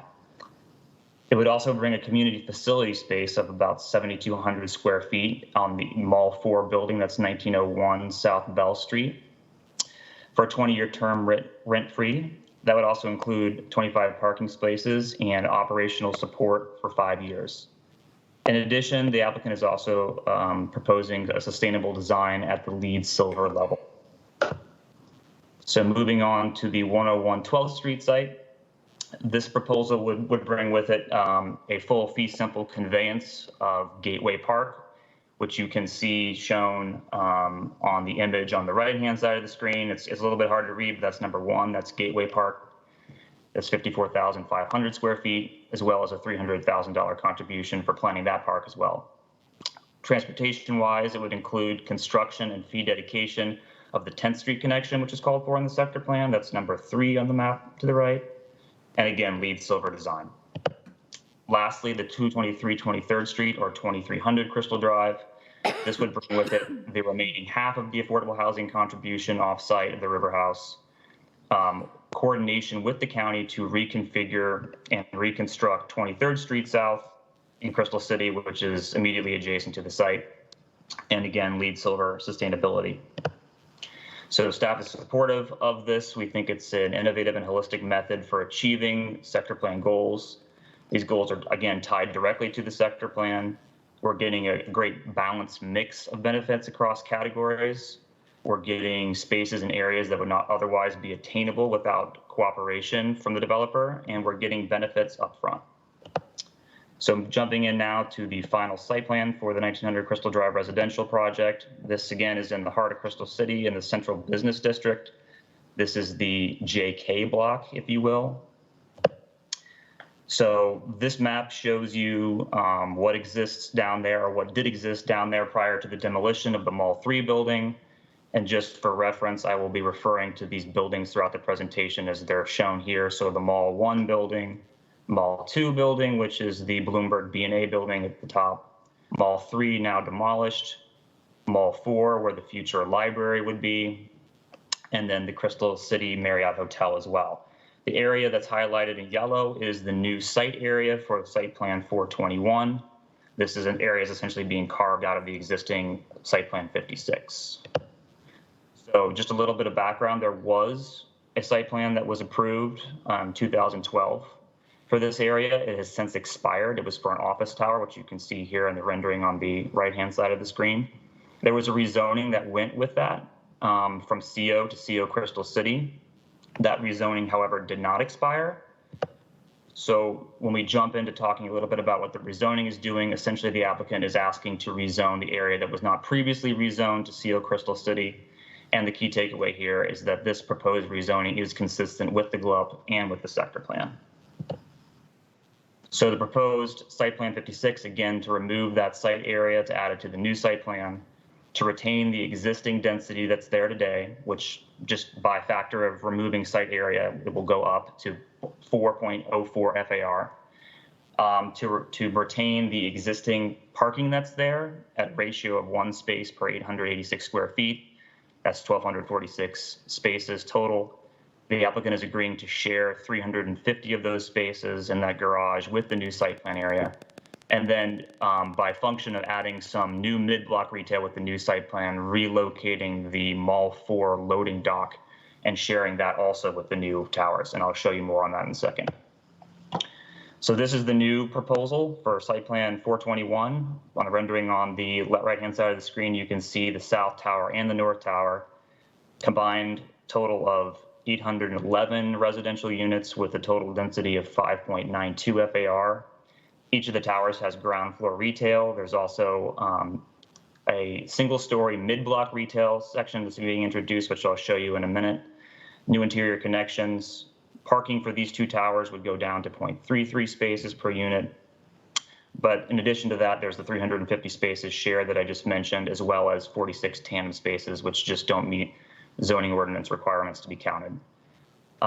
For loading, there is a requested modification to go down from 9 loading spaces to 4. We support this because the applicant has agreed to a loading dock manager condition, and by introducing this new north-south connection or alley, and sharing the new loading space from Mall 4, we think there should be no issues with loading. So some other zoning modifications to mention, the use mix here in the sector plan is called to be a minimum 70% office. The applicant's scenario 1, which I'll come to in a minute, is just slightly under that. It's a 69%. We're supportive of this because one of the overarching goals of the Crystal City sector plan is to better balance office and residential uses. And this is just a very minor, basically 1% deviation. So I mentioned the reduction in the parking and the shared loading spaces. They are increasing the compact parking ratio. And then there's standard density exclusions for mechanical space and vertical air shafts. So jumping into the proposed site layout, what you can see on the left-hand side is how the Crystal City sector plan envisioned this block. And on the right-hand side, what the applicant is proposing. So if you hopefully see my cursor, you can see the north tower to the northeast corner there, and the south tower just below it. There's also these new connections. So from Crystal Drive running in to the site, east to west, there's a new connection there. There's also a new north-south alley. There are going to be stairs that will connect up to the existing plaza, which will be the future Center Park. And I'll show you a little bit more about that in the next couple slides. So this is the ground floor layout of the new proposed site plan. What you can see in red are the retail areas. So there's retail wrapping, again, the corners of each building. Residential lobbies for each new tower are located off of the east-west connection. This north-south connection, which will function as an alley, also has new retail spaces introduced here. These are single-story structures that basically bump out from the existing podiums of the Mall 4 and the Mall 2 buildings. So to show you a little bit better about what we're talking about in terms of topography, the top section here, section 1, you're looking north from 20th Street, and you can see that there is about a 12 to 14 foot grade differential between the podium down to the Crystal Drive level. So this retail, again, will bump out from those podiums, and there'll be a new alley connection provided in between the existing mall buildings and the new towers. And then down below, section number 2, this is just looking face on. Again, in the center, you can see this new monumental stair design that the developer will be adding in as a site improvement. You can see the retail structures, the relocated garage entry into the 56 garage, and then over on the right-hand side of the screen, you can see the new retail as well as the existing service and loading that is to remain for the Bloomberg B&A building. So there is a grand stair design that was provided by the developer. We saw 3 different concepts for this throughout SPRC, and this, I think it's fair to say, is the favorite of the 3 concepts. It was staff's pick, as well as being endorsed by the Disability Advisory Commission. We think that this aligns with the goals of the sector plan related to programming for future Center Park. The stair design will also include an elevator that will provide access at sort of the mezzanine level, if you will, of the stairs, as well as the top level. So there is a Crystal City block plan that is required to be provided because this is a rezoning to CO Crystal City. Again, the block plan is largely consistent with the sector plan. This is scenario 1, which we're showing you here, most closely aligns with the future vision for under the sector plan, where you have JK5, which is the Marriott, Mall 1 or JK4, and Mall 3, all remaining office towers. And this is what gets you to the 60% office mix on the block. It also is showing you the future center, full extent of future Center Park when the Mall 4 building is eventually demolished. However, we should note that that building currently is leased out and is not intended to be demolished anytime in the near future.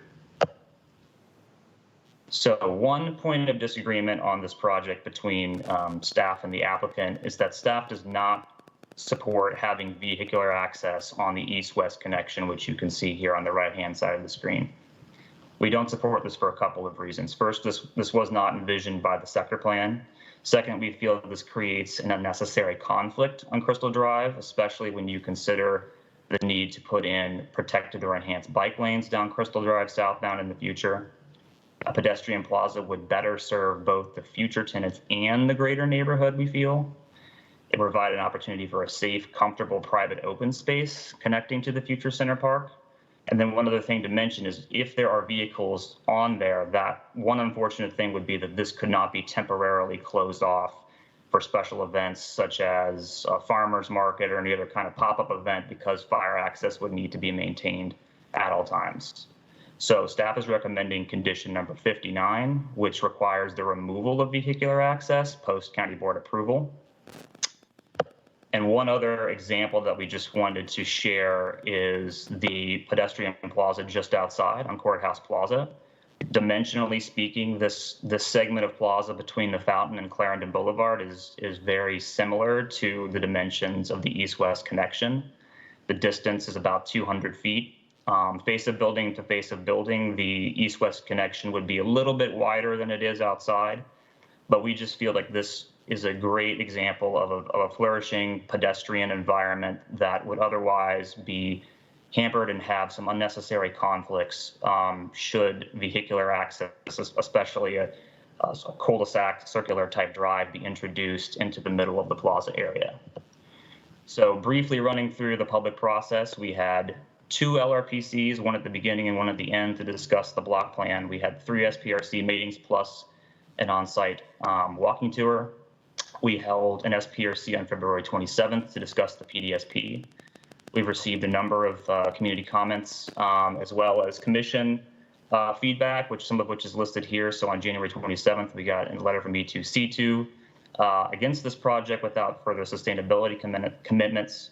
Transportation Commission unanimously supports this project with conditions to both study and implement protected bike lanes, which we'll talk about in just a second. The PRC provided a letter of support for the project, also recommending a pedestrian-only plaza mirroring staff's position, as well as an endorsement for the proposed stairs, the hanging gardens design. And then lastly, on March 9th, went to Planning Commission, again, unanimous support for all of the items, but again, with an amendment identical to TC's to study the enhanced bike lanes. And so with that, I'm going to mute my microphone and turn it over to Rob Gibson briefly here to talk about what we're doing so far to study the bike lanes in Crystal City. Good morning, everybody. Just making sure you can hear me. Yes, we can, quite well.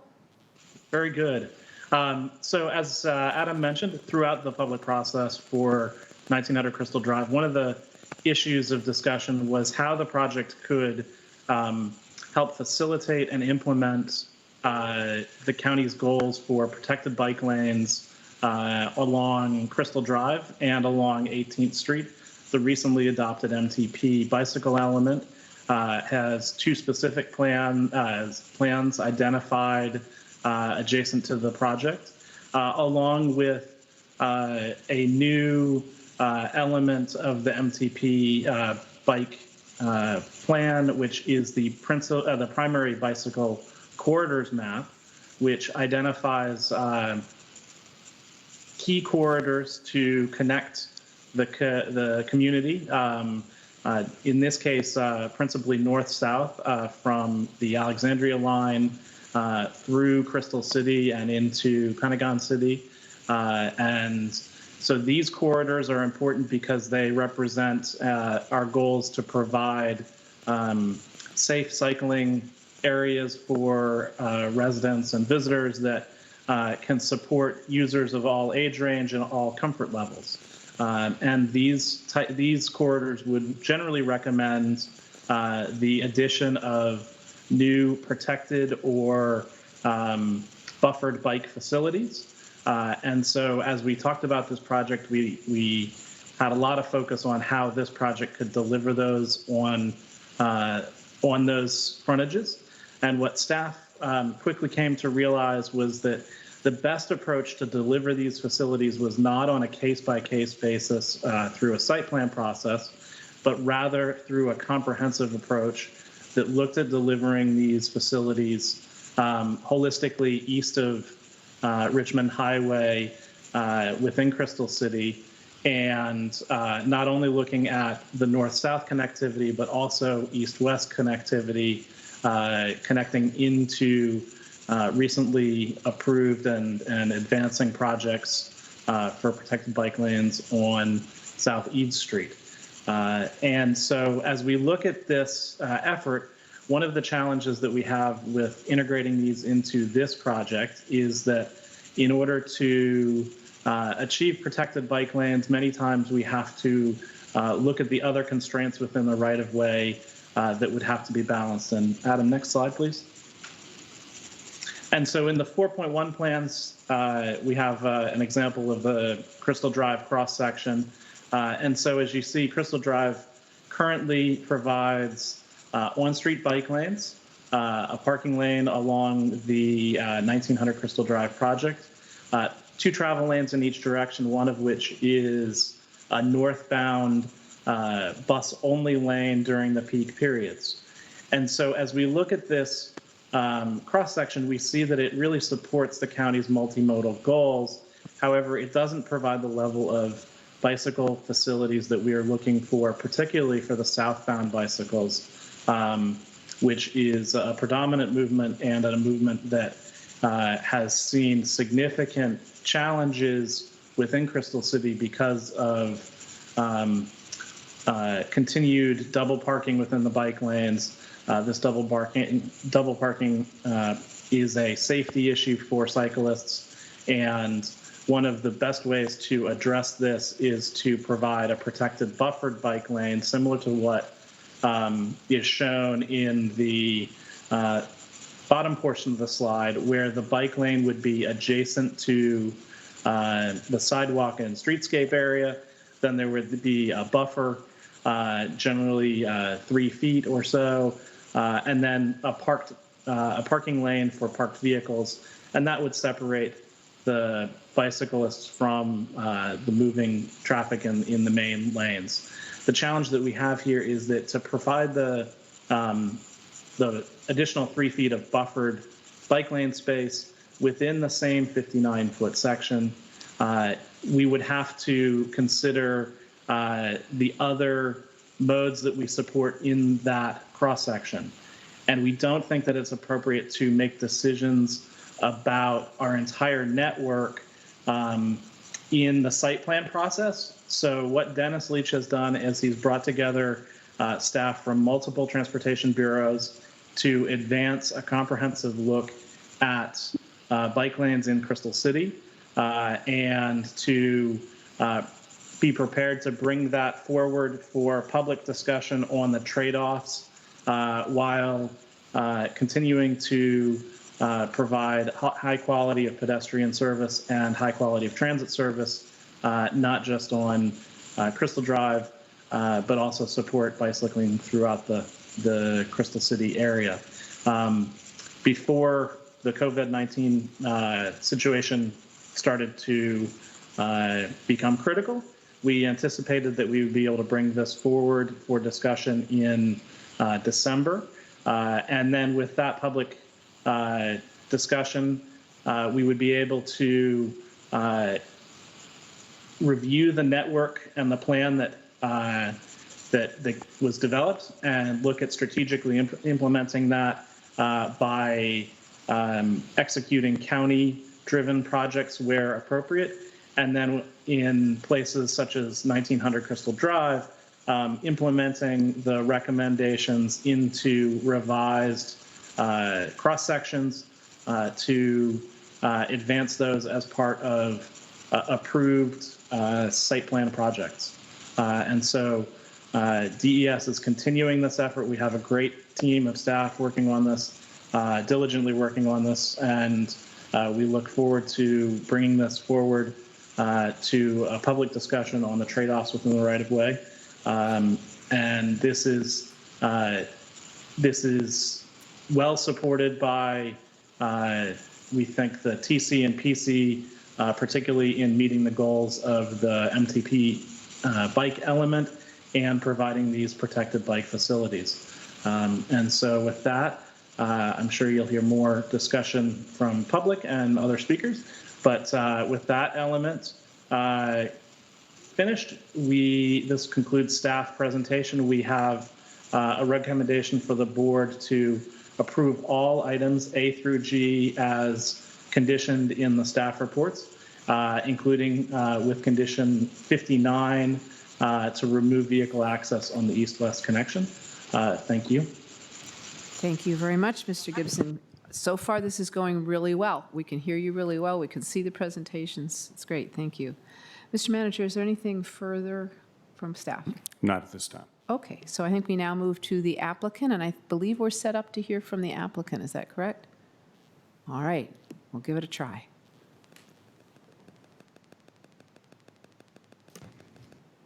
Hello, can you hear us?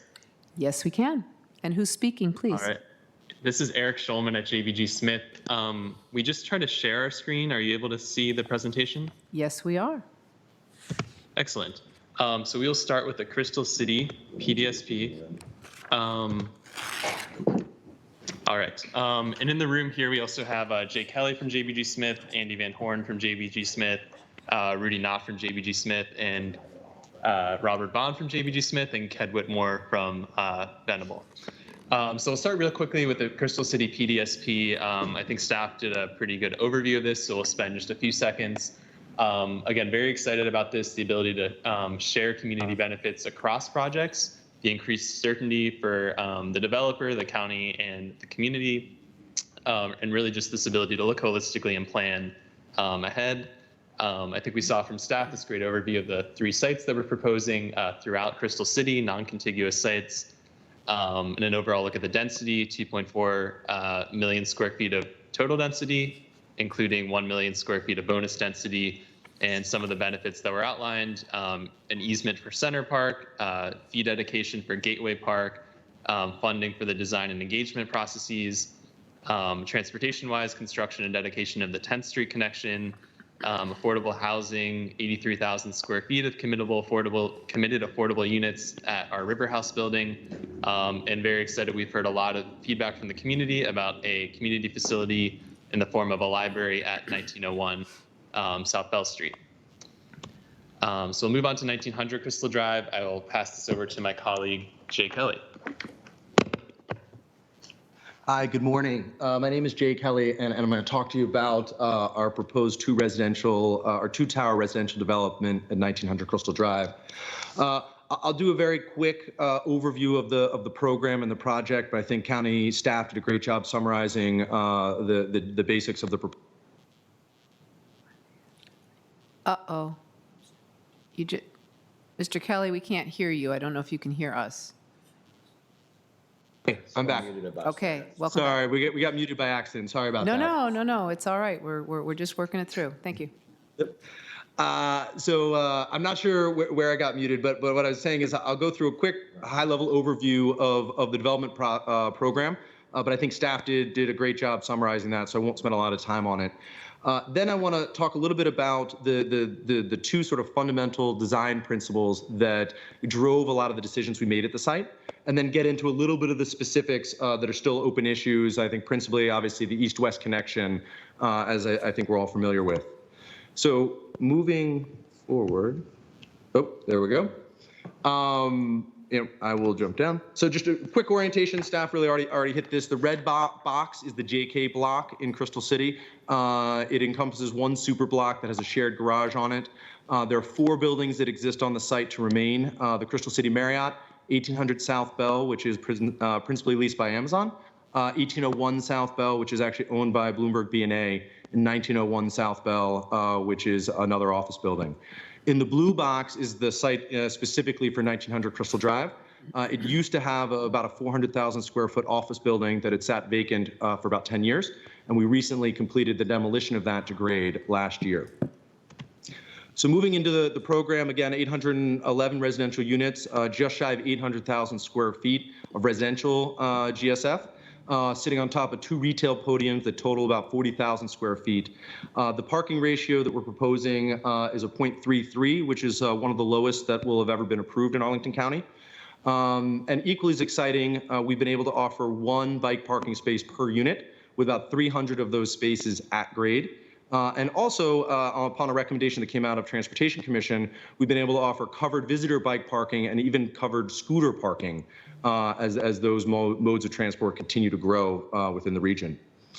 So pausing there for 1 second, as I said, well, that's the high-level program. Where I want to transition to now is the principles that really drove a lot of the decisions we made and sort of how we ended up at the proposal we've reached. There were really 2. The first one was to create unique architecture and differentiate these buildings from sort of the monotony and the uniformity of the architecture that currently is in Crystal City. And we thought that was really important to start breaking down that feeling for the people on the street and the residents of uniformity and master planned nature of Crystal City.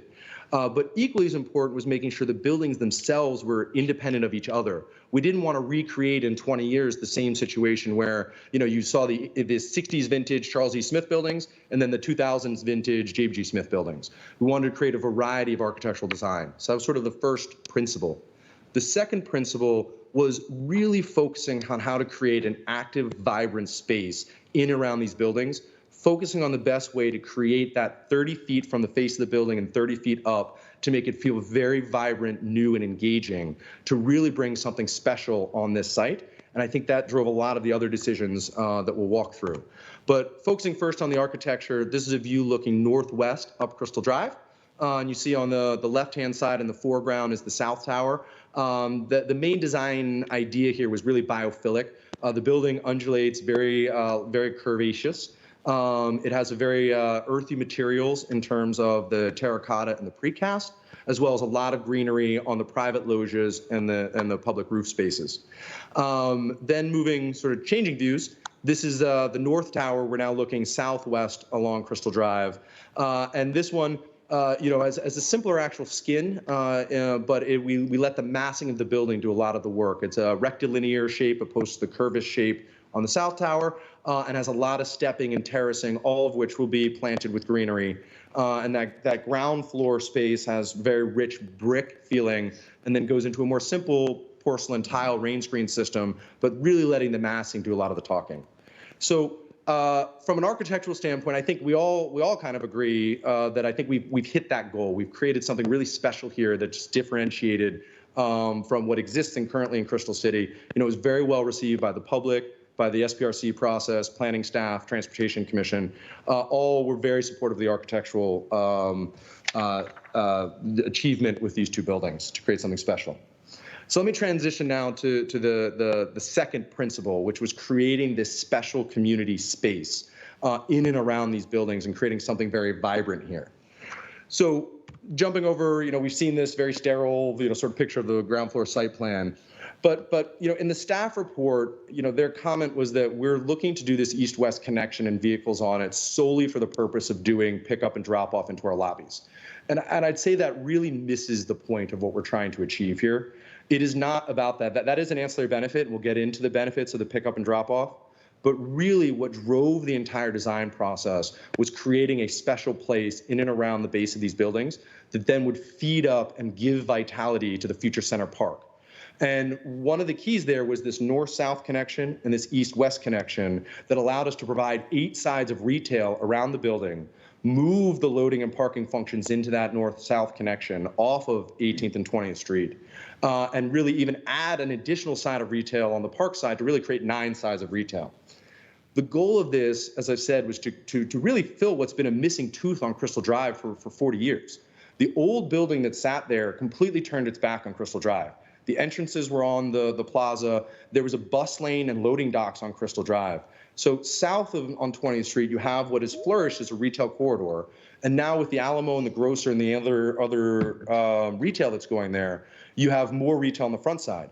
This needs to be that bridge which allows Crystal Drive to thrive as a retail spot, but also respect the fact that this is a connection and an activated zone going up to Center Park. So we looked at that when we really had that as our thesis in sort of a 3-legged stool of moves that would help create that. The first, as staff had talked about, was this grand staircase that connects up to Center Park and finally creates a physical connection between Center Park and Crystal Drive. Then was the north-south alley, and then the east-west connection, which we've also sort of dubbed 19th Lane, and we'll get into that in a second. So I'll quickly run through these 3 moves and then sort of, like I said, get into the details of the east-west connection. So here's some imagery of the grand staircase. Our goal here was to create a very lush and romantic, were sort of the design terms, feel to this stair. We showed a couple of variations to SPRC, and everybody sort of, and us included, gravitated around what had been dubbed the hanging gardens. And we think from a design perspective, we've created something that's very lush. But it also serves 2 other great opportunities. One is to serve as that connection up to Center Park. And the way it's designed with the multiple landings is to entice people to move up those stairs and engage with Center Park and come off Crystal Drive, and vice versa. When they come out of the existing Metro stop, feel like they want to come down through Center Park down these stairs. But for that to work, you need to have a critical vitality at the bottom of those stairs. The other thing that it does is it allows for programming, right? If you see where in the corner where it says pedestrian tabletop on the lower right-hand side, we've programmed that so it could be a stage, sort of a performance venue or some sort of activated zone. And then the stairs could activate as, seating. People could sit on the stairs. There's the landings that are ADA accessible. That would allow people to also enjoy that activation.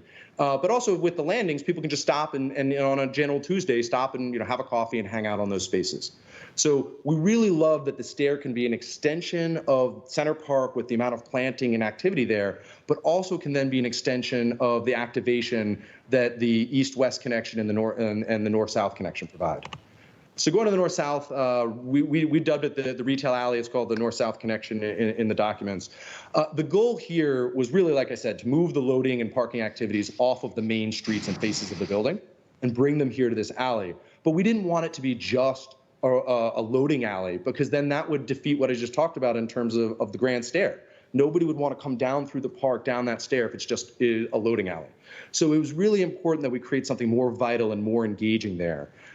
Which is, you can see these pictures of sort of Blagden's Alley in DC, where you have these found retailers that are tucked in, that are around a shared street. It's about 35 feet wide. It's curbless. I believe staff has referred to it at different times as messy good. There'll be a lot of activity and movement in there, and there'll be engagement between different modes of transportation. And those are our renderings. Yeah, and then our renderings are the ones that are sort of interspersed with the red brick Blagden Alley renderings. So let's jump to the east-west connection, and I'm going to spend some time here now. We've dubbed it 19th Lane, and I'll get into why that logic makes sense. Obviously, there's an 18th Street and a 20th Street. But really the goal here, as I said, was to create a flexible, dynamic space that would connect the retail alley with the grand stair with Center Park. And the flexibility that is built into having a curbless environment that can serve multiple means of transportation allows you to have that vital feeling to what's going on here. And, I think there was, in staff's report, they've indicated that they don't support cars on here because they think it disproportionately benefits vehicles at the expense of pedestrians. And we just generally have disagreed with that take on what we're trying to achieve here. We've indicated, about 75% of this space is dedicated to pedestrians only, but 100% of the space is for pedestrian use. I think staff, I think they have a supplemental slide that shows that maybe their calculation, 65% of this is pedestrian only, but the 10% isn't really the point. The point is that this is a pedestrian-friendly space 100%. We've even taken, at the feedback from SPRC, we've made dedicated sidewalk zones. We understand this typology is new to Arlington, hasn't been rolled out a lot. People might not be 100% comfortable there. So we've created sidewalk zones protected by trees, bollards, and cafe zones. We have the shared zone, which is a straight shot up to the grand staircase, and then more cafe zone and a sidewalk zone. So I'm going to jump down. This is not as pretty of a rendering. It looks at some of the safety precautions we've put in place in terms of bollards, tabletops to slow cars, buffered zones. But I think the real point here is even staff acknowledged when we were at the Planning Commission that there isn't really a safety concern on this street. That this street is going to function, this curbless environment is going to function as we've proposed, that it's going to work. It's just that there's different visions, as they said, on what this space should be. And I would take a second to take a step back. I don't think there are different visions for what's supposed to be here. We both want to create an active, vibrant space that is open to the community, that's open to residents, and create something special that then leads up to Center Park. We just have different routes to get there. Staff's proposal is a pedestrian-only plaza, and we'll get into the deficits of that. Our approach is what is currently being embraced by urban planners throughout the world and the United States and the region on creating active, vibrant, mixed-use zones. So let's drop down and talk about that for a second. And this is a little bit of a zoom out. But like I said, going back to those fundamental principles, when we looked at the design of Crystal City, we noticed that there's these massive super blocks. And 1,000 feet, 550 feet, 600 feet, that makes the feeling as a pedestrian, that first 30 feet of the environment as you're moving around, very challenging to move through. What we did is we looked at areas that have really high walking scores that are considered very walkable cities. We have New York, Portland, DuPont, Clarendon. And what you'll notice with all of these different areas that have super high walking scores is the block sizes are about 250 to 275 feet. Portland, which is considered one of the most walkable cities in the country, 250 by 250. New York, their blocks are 275. Now the avenues are 900, and I don't know if you've ever been up there, but when someone says they're going 4 avenues, they're like, I got to get an Uber. But when they're walking blocks, people will walk 20 blocks without even thinking about it because you have that rhythm and that breakup. So what we did then, having looked at that, you can see on the gray here, we actually took the Portland street grid and we laid it over Crystal City. And what you can see is the grid actually lines up pretty well with the existing streets that are there. 23rd, 20th, 18th, 15th. Even the naming conventions indicate that there are missing streets in this community. And really interesting, when you look across Route 1, you see that the Portland grid lines up exactly with the community that is already there. Right? And so in Aurora Highlands already has the 250 dimensioning, which we're trying to now inject back into Crystal City. So pausing here for a second, because I think really importantly, this was mentioned in the staff report and again in their presentation, that they believe that by introducing vehicles on 19th lane, we're going to increase the amount of conflicts with pedestrians and bicycles, and it'll be challenging to put a protected bike lane in this space. I would agree with that if we were asking for a vehicular entrance every 10 feet down the street. We're not. We're asking for a vehicular entrance that matches the existing street topography that is found throughout Arlington and in areas that have very successful bike lanes and pedestrian experiences. New York, Clarendon, the RB corridor has protected bike lanes and has this regular car intersection. And the same goes for pedestrians moving down the street. We don't want them to be surprised when they get to 19th lane. We want them to cross 18th Street, say, oh my God, there's this beautiful brick building here with all this retail. Oh, I've crossed 19th lane. Oh, now there's an orange building here with all this retail. And now I've crossed 20th Street and there's more Crystal City to go. So we fundamentally don't necessarily agree that this isn't compatible with very functional walking, mixed-use, multimodal environments. So let's talk about that. Staff brought up, the conflicts that currently exist on Crystal Drive. And, Crystal Drive, as staff will acknowledge, I'm sure you've heard from constituents, is a little bit of a mess, right? You have cars parking in bike lanes, in travel lanes. Can be a very dangerous environment for pedestrians, bikers, vehicles. It's actually become an area that is now being studied by apps for conflicts and an unsuccessful curbside management. And so I think what staff has said is that we shouldn't do cars on the east-west connection because it interferes with their ability to do curbside management in Crystal City, and that we should leave the status quo of just a long 500-foot curb. The issue is the status quo isn't working, and what we're offering is an alternative to that that provides a different approach to curbside management. And so if we drop down to what we're proposing, all you're really losing are four cars on that curbside management. But you're not even losing them because they're moving into that circle that's there. So it's net neutral from that standpoint. If staff goes through with doing curbside management where they wipe off all parking, and you end up with loading or drop-off zones or delivery zones, that's moving into exactly what we've proposed within this space in front of these buildings. But you get the benefit of where these great cars are, the staging and the queuing. And the reality is that if you have 19th lane, you can address these buildings off 19th lane. So when you drop your Uber pin, they will go to the circle. If you close this to vehicles, you're addressed off Crystal Drive. And so the queuing will take place on Crystal Drive, adding to the conflicts that are also there. It also, the benefit of allowing cars down here is that it helps the mobility challenge. Right? They can drop off directly to the buildings. They can drop off directly to the retail. They can even go directly to Center Park and be dropped off there. Also, staff had mentioned that if we allow vehicles on here, you can't close this for festivals or activities.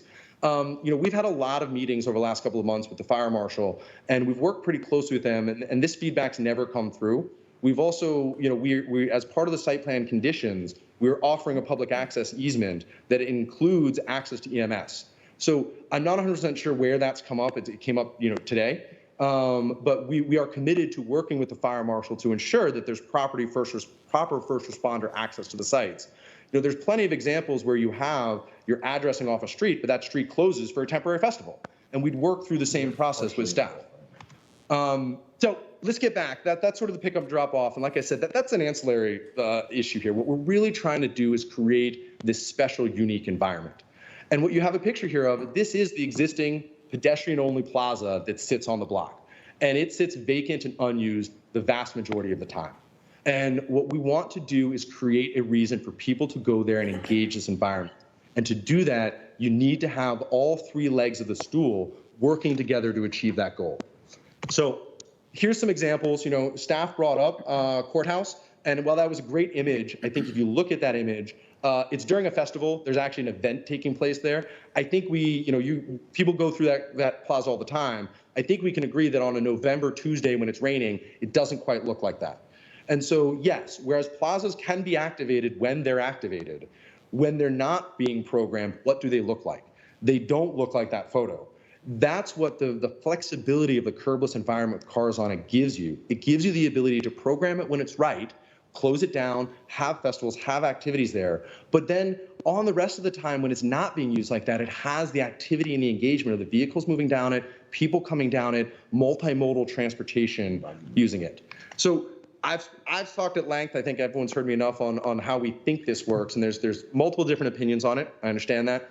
But one of the things that has been an area of debate is, will the retail actually suffer if there aren't cars on here? And the reality, the answer is yes, and there's a lot of data that supports that, right? So in the 1980s, people went deep on pedestrian-only retail plazas, and over 200 of them were created across the country. Today, only 11% of them still exist, and 80% of that 11 are in MSAs with less than 110,000 people. So they just have proven not to be accessible in dense urban areas. And even DC has subsequently reopened a lot of its urban plazas in order to stimulate retail activity there. So the idea that taking cars off here. Thank you. We've got it. Very persuasive. I think we need to move on if that's all right, and we may come back with some questions for you. Is that okay? Yes, and just one note that I think was left out of the staff report. One would note. just be Sure. that Transportation Commission supported removing condition 49 or 59, sorry, to allow cars on there. And then Planning Commission also I think a letter has gone to, or is in the staff report. Yes. That they would have come out and supported it. So Yes. I think that was dropped out of sort of the report from staff. Okay, we've gotten that. Thank you very much. All right, I think we're ready to move to our commissions. I believe we have Mr. Hughes, I think, on the phone from the Planning Commission. That is correct. And perhaps Ms. Gabriel from the bid. Okay. Not quite sure about And then Ms. we're going to do commissions, and then I'm not going to forget you, Mr. Bloom, don't worry. We'll get to, but you're a commission as well, absolutely. I apologize. I was thinking they were all on the phone. So you can, should we start with Mr. Bloom, because you're here? Come on forward, and we'll do it. I'm sorry. I'm figuring this out. You can stand at the podium, that's okay. Yeah. We just suggest not to touch it, but you can sit down too, whichever you'd prefer. I'll try and remember. Oh, we may have questions. Thank you. They say we may have questions for you, so go ahead, have a seat. I'm sorry. I'm sorry. All right, Mr. Bloom from E2C2. Yeah? Yeah, it's on.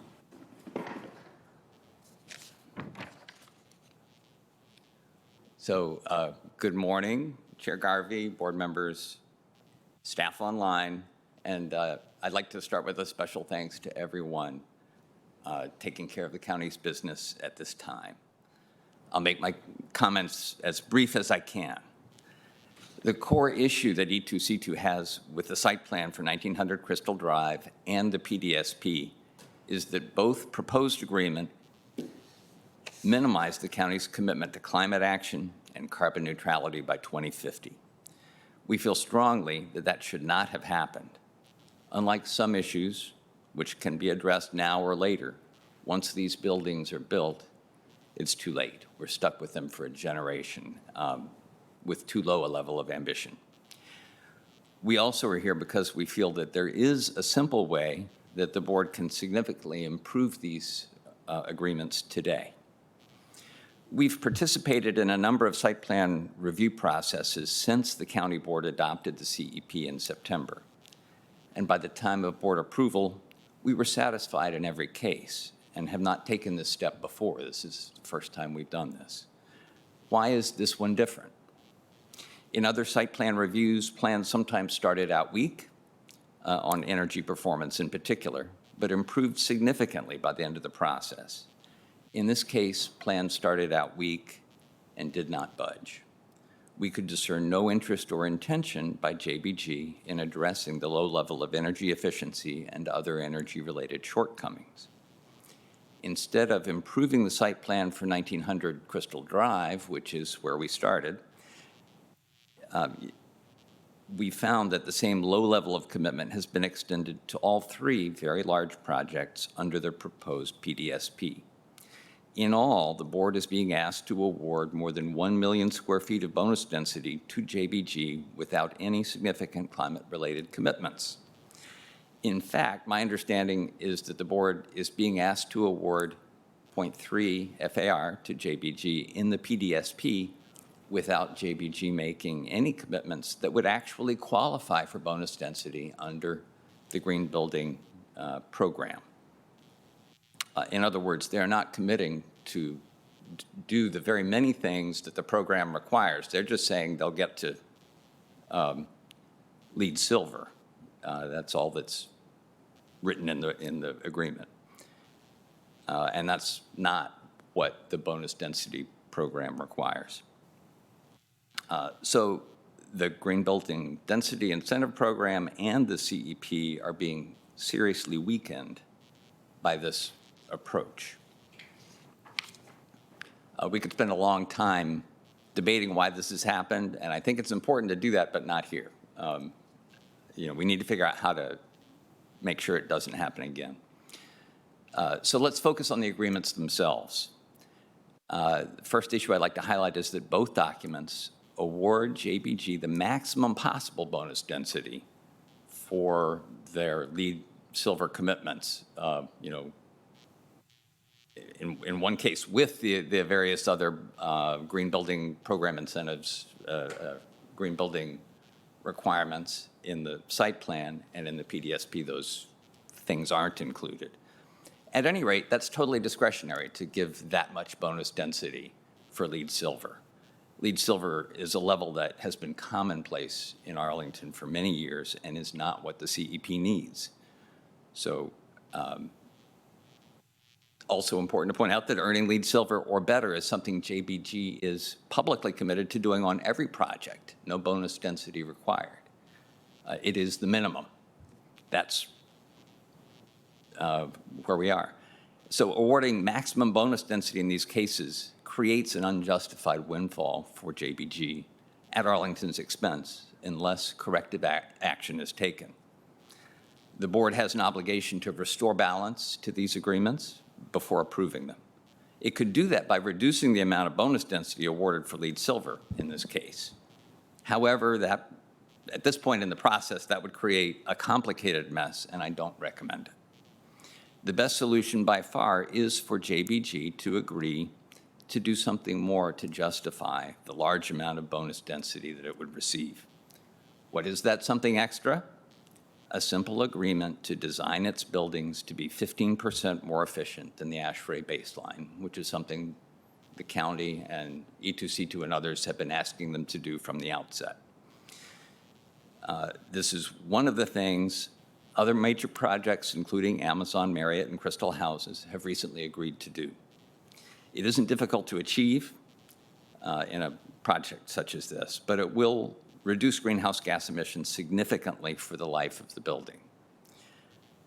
This approach doesn't ask much more of JBG. It's basically asking them to go ahead and earn the LEED Silver points that they've agreed to earn, but agreed to earn a few of them, 6 to be specific, in the energy efficiency category. So our request of you is to seriously consider this approach today. Yes, we need to figure out how to do better in the future, but we also need to do what we can to fix the agreement in this case. These are very large projects with more square footage in total than Met Park. So it matters both in its own right and as a matter of advancing CEP implementation more broadly. Thank you very much. Thank you very much. Sorry for the back and forth. Now, I believe we have one commission on the line, and no more commissions here. I don't want to, okay. Madam Clerk, we have one commissioner on the line. I think Mr. Yes, Mr. we Hughes have from Mr. Planning? Hughes from the Planning Commission. Oh, okay. Mr. Hughes, you there?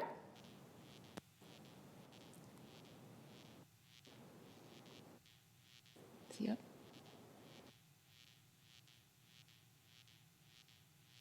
Just give us one moment. Well, we're getting there.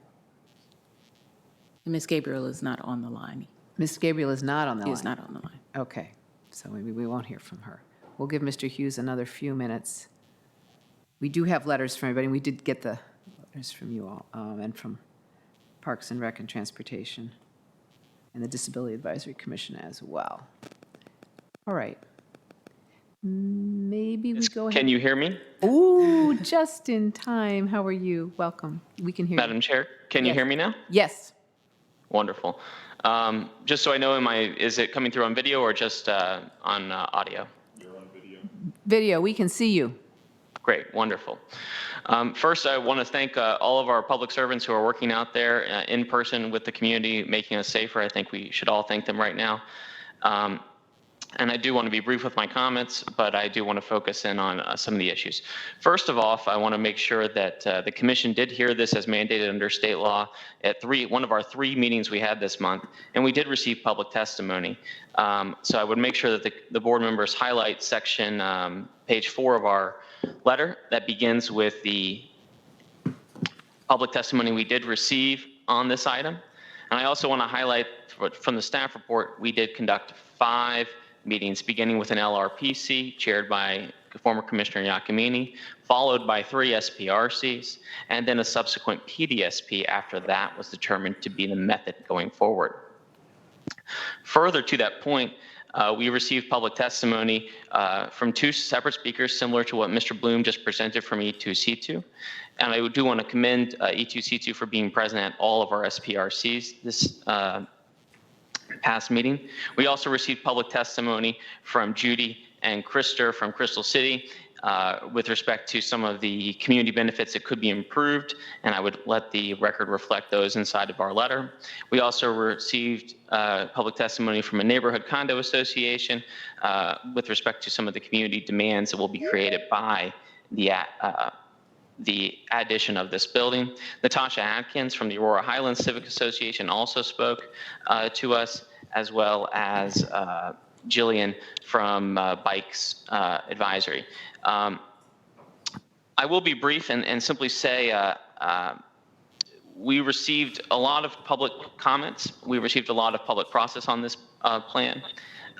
And we also had a wonderful amount of good things that weren't highlighted because there's so many things that are still challenges in front of you today. I just want to highlight some of those. Biophilic design was certainly implemented inside of this process. Am I coming through okay, Madam Chair? Yes, you are. Wonderful. And represented by the balconies and loges within both buildings having dedicated planters that will be provided for the residents and maintained by the building. And many of the balconies and awnings within the building will have green roofs within them. And of course, many of the private open spaces at the vertical levels will also be well planted in addition. In addition to that, the grand staircase design process was sort of held within a mini SPRC process. The applicant and his architectural team first solicited feedback from the community about ideas and concepts within SPRC 1, SPRC 2 or 3. We actually saw 3 separate designs from the applicant, and the community had goods and pros for all of them. And ultimately, staff and the community, I think, did land on what we all agree is probably the best of all 3, being the hanging gardens for the grand staircase. Commissioner Slatt, I think, maybe said it best from transportation at one of my SPRCs. I think we have spoken about the east-west connection far too much for an SPRC, as the east-west connection is one of the action items in front of you that is the remaining dispute between both the applicant and staff. It was also discussed at LRPC at the first meeting. It was discussed at all 3 SPRCs. And probably briefly touched during the PDSP conversation by one speaker. With that, I do want to focus down then again on some of the motions, because I believe that will help inform your discussions today, if you don't mind. We again, as the commissions, fully supported this action and with unanimous supports on all motions presented before you.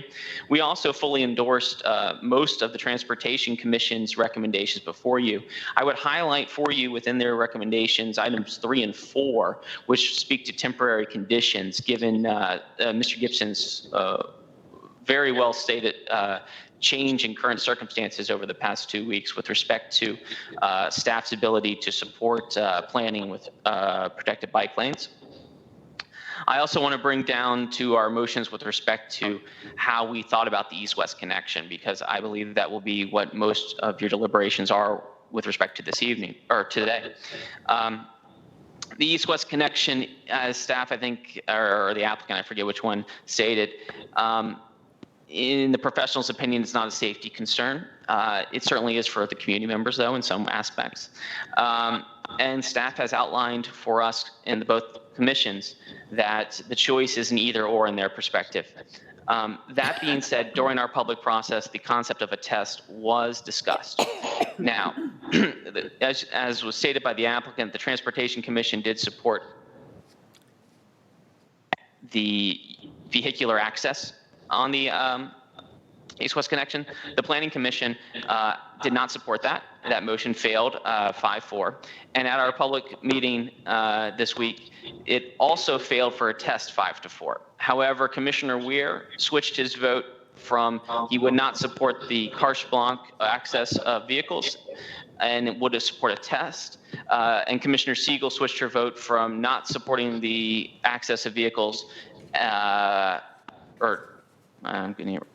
not supporting the access to vehicles, or supporting the access to vehicles and then not supporting the test. Commissioner Siegel then realized subsequent to the meeting that her vote was inconsistent, and she informed both myself and the chair in writing and may have provided you all separate comments as well. She did. Thus, had she supported that motion, the test would have carried as our recommendation, but it did not in the meeting. But the record will reflect that in our letter. So ultimately, the Planning Commission then moved to do it.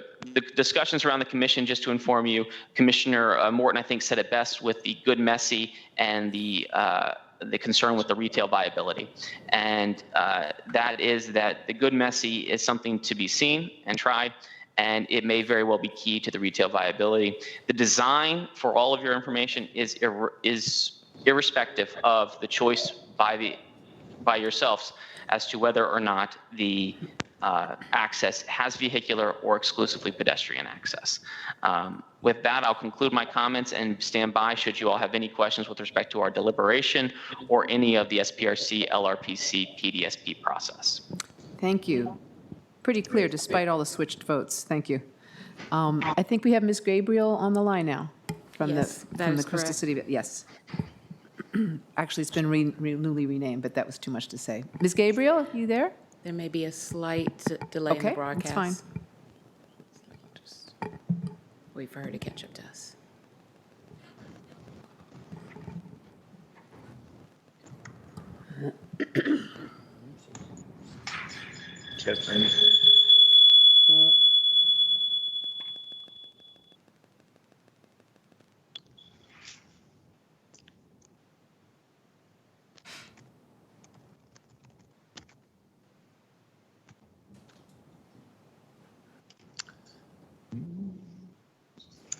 She is, but she is muted.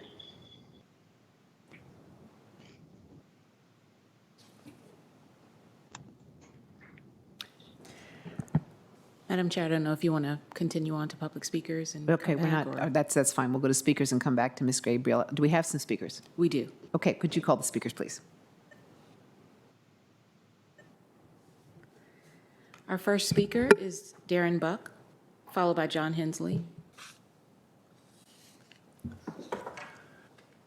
Thank you for having me. My name is Darren Buck. I'm a transportation commissioner, but am here representing my own views. I primarily wanted to explain my motivation behind my votes on the two critical issues with this project. One is regarding the protected bike lanes. It's commendable that staff is studying bicycle connectivity in the Crystal City area.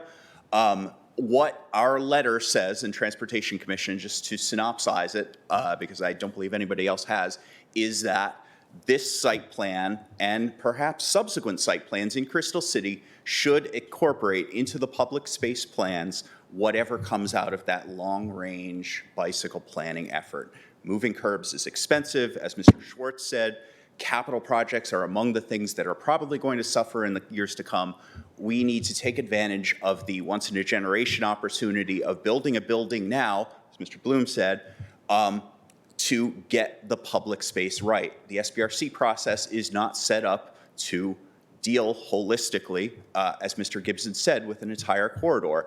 It's great that staff is now planning the corridor holistically, but we need to ensure accountability that these site plans incorporate what comes out of that process so that we save money, so that we get the public space right for active transportation. And this is not simply about bike lanes. There was considerable discussion about pedestrian spaces along Crystal City, whether what's in the sector plan is appropriate for the future going forward as we deal with the COVID-19 issue and our 6-foot buffers. It's increasingly important. Regarding the east-west connection, I was personally, I would come down in favor of a pedestrian space. I personally felt when I voted that because JBG Smith had come forward with a plan that deviated from the sector plan that was so, I think, visionary and over and above what the sector plan called for, that they were due some consideration in how that space operated. Thank you very much, and thank you for staff for preparing this room so well. Yeah, thank you, Mr. Bach. Our next speaker is John Hensley. Morning. Good morning. John Hensley, a member of the Public Art Committee here. Hopefully you received a letter from the chair of the committee, Carl Bedell. We're here to discuss the community benefits for the PDSP. As you know, community benefits typically include public art on projects like this. This PDSP has been silent on public art, and we'd like to request that public art be included in the PDSP as one of the community benefits.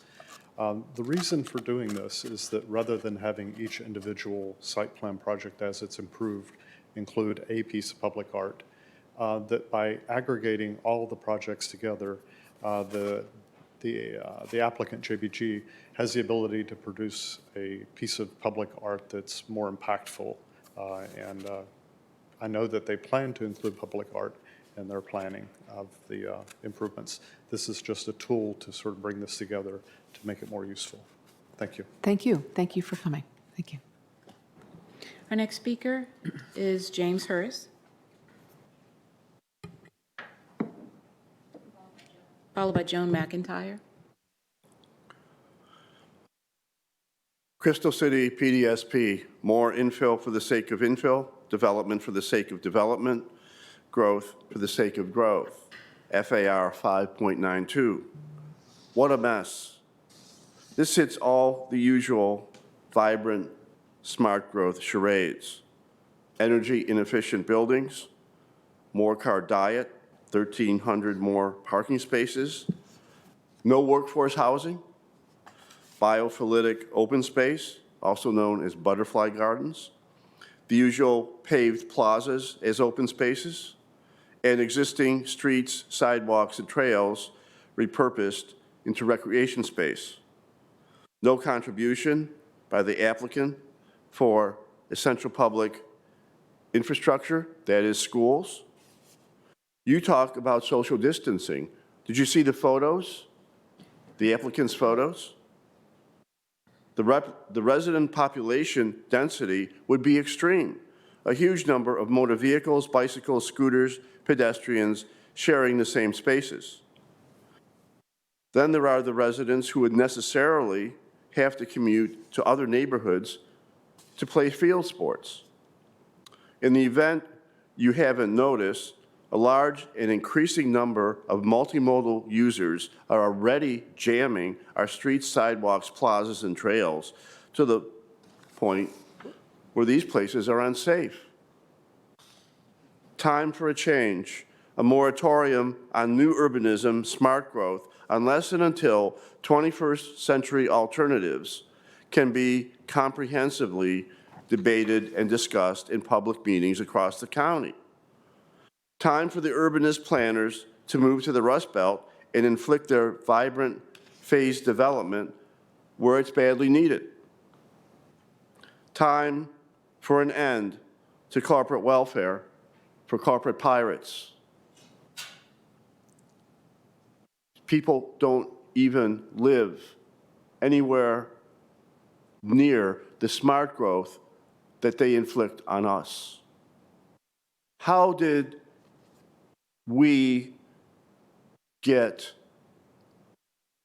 this urbanism inflicted on us for 40 years? 40 years. It gets worse and worse and worse every month, every site plan, every year. I totally agree with Arlington's for a sustainable future. You, the county board, are destroying the quality of our life, destroying it to fuel your addiction to this urbanist nightmare. Our next speaker is Joan McIntyre.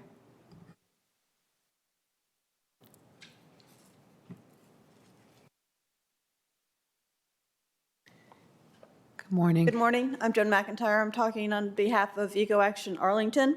First of all, I want to really thank the board for all the heroic efforts you're doing in terms of dealing with the current COVID-19 crisis and to protect the health and welfare of Arlingtonians. Eco Action Arlington, and it is surreal to be actually talking on these issues under the circumstances, but we really urge the county to really defer any actions on both the phase development site plan as well as the site plan for 1900 Crystal Drive until they can be changed so that is more consistent with county goals and values. We are facing a climate crisis, and to avoid the worst consequences that everyone, individuals, governments, and businesses must do their part. JBG Smith is a key player in Arlington's development, and if it were to follow Amazon's lead, could actually be a leader in green building and carbon neutral design. While we appreciate the biophilic components of the site plan, JBG Smith really is not, what's put into the plan is really inconsistent with the carbon emission goals to get to carbon neutrality by 2050. As this and other planned buildings will still be standing by then, its energy footprint will also be locked in to the detriment of climate goals.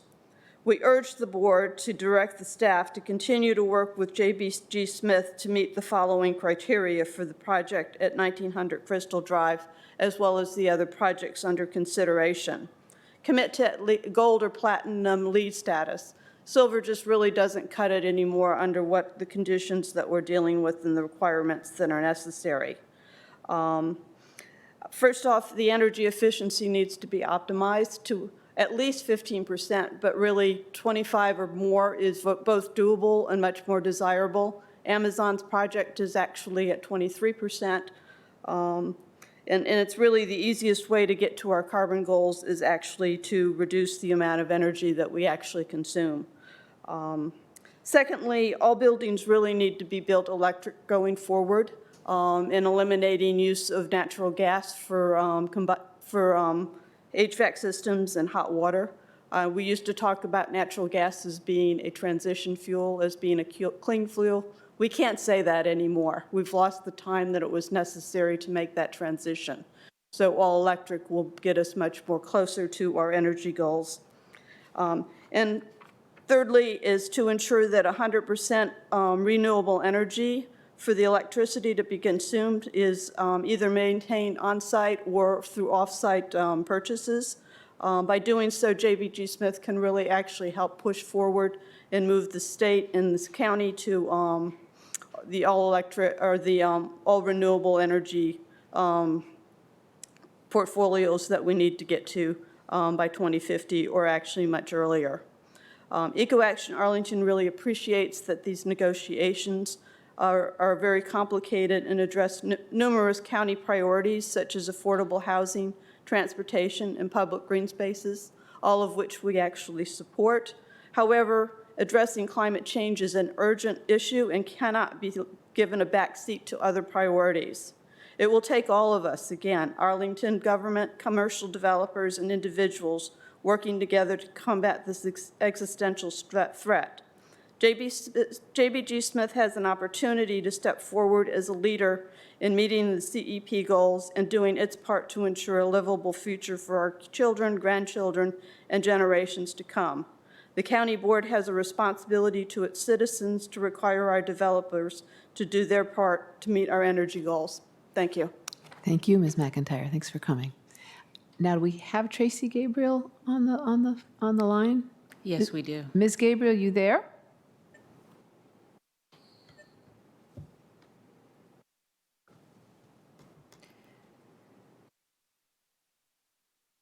Hello, can you hear me? Yes, we can. Hello? Hello. Okay, wonderful. Good morning, Chair Garvey and members of the board. I appreciate you accommodating my testimony via phone and, of course, for all the work you're doing during this current public health crisis. I'm Tracy Saya Gabriel, president of the Crystal City Business Improvement District. I will note that the bid submitted a comprehensive letter to the county board, so I would defer you to those comments, and I'll just have some briefer remarks here. Having closely followed the SPRC and PDSP processes, the bid sees both applications as sector plan compliant, fulfilling many of the key goals and objectives outlined by the sector plan and ongoing community engagement. Approval will also serve to meet local and regional housing needs, further enhance Crystal Drive's pedestrian and Main Street experience, and deliver long-demanded amenities for the Crystal City community. JBG Smith's proposed Crystal City PDSP follows the sector plan's intended path by combining 3 concurrent, though non-contiguous, redevelopment projects into a single PDSP. Through this holistic approach, a more comprehensive community benefits package has been developed that will deliver desired outcomes in an accelerated timeframe. Turning to the 1900 Crystal Drive project, as proposed, the project incorporates a unique new pedestrian experience that prioritizes walkability over vehicular access through the provision of a shared street, which I would say that the Crystal City bid strongly endorses for its flexibility in programming and its improved retail experience. Including a shared street as defined by the recently approved update to the Transportation Master Plan, establishes priority for pedestrians as they travel through the site while also serving to break up the large superblock network of streets by providing added vehicular circulation, another key sector plan goal. Restricting vehicular access through this proposed shared street perpetuates the superblock nature of Crystal City's street network and weakens retail viability. Though the proposed configuration will be new to Arlington County, many shared streets around the country and locally have proven to enhance retail access and programming potential while protecting safety. This is a great opportunity to pilot this concept, adopting the proposed design with the ability to monitor and adjust operations should circumstances prove more complex. The bid believes this concept helps take Crystal City from a more dated public realm design to the forefront of urban design. I also offer this opinion on a personal level as an urban planner who has been engaged on these issues throughout my career. I would encourage the county board to approve the project and the shared street that accompanies it. Thank you for the opportunity to testify. Thank you. All right. Is that our last Yes. speaker? Yes. Okay, great. Thank you.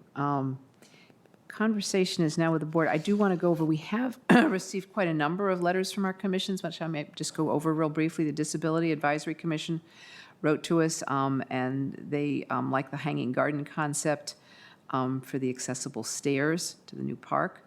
The Parks and Rec Commission wrote, and they also like the hanging gardens option. They are also concerned about future funding for the public space in the Center Park, and they would like a purely pedestrian plaza. The Transportation Commission, they've been referred to, of course, by Mr. Hughes.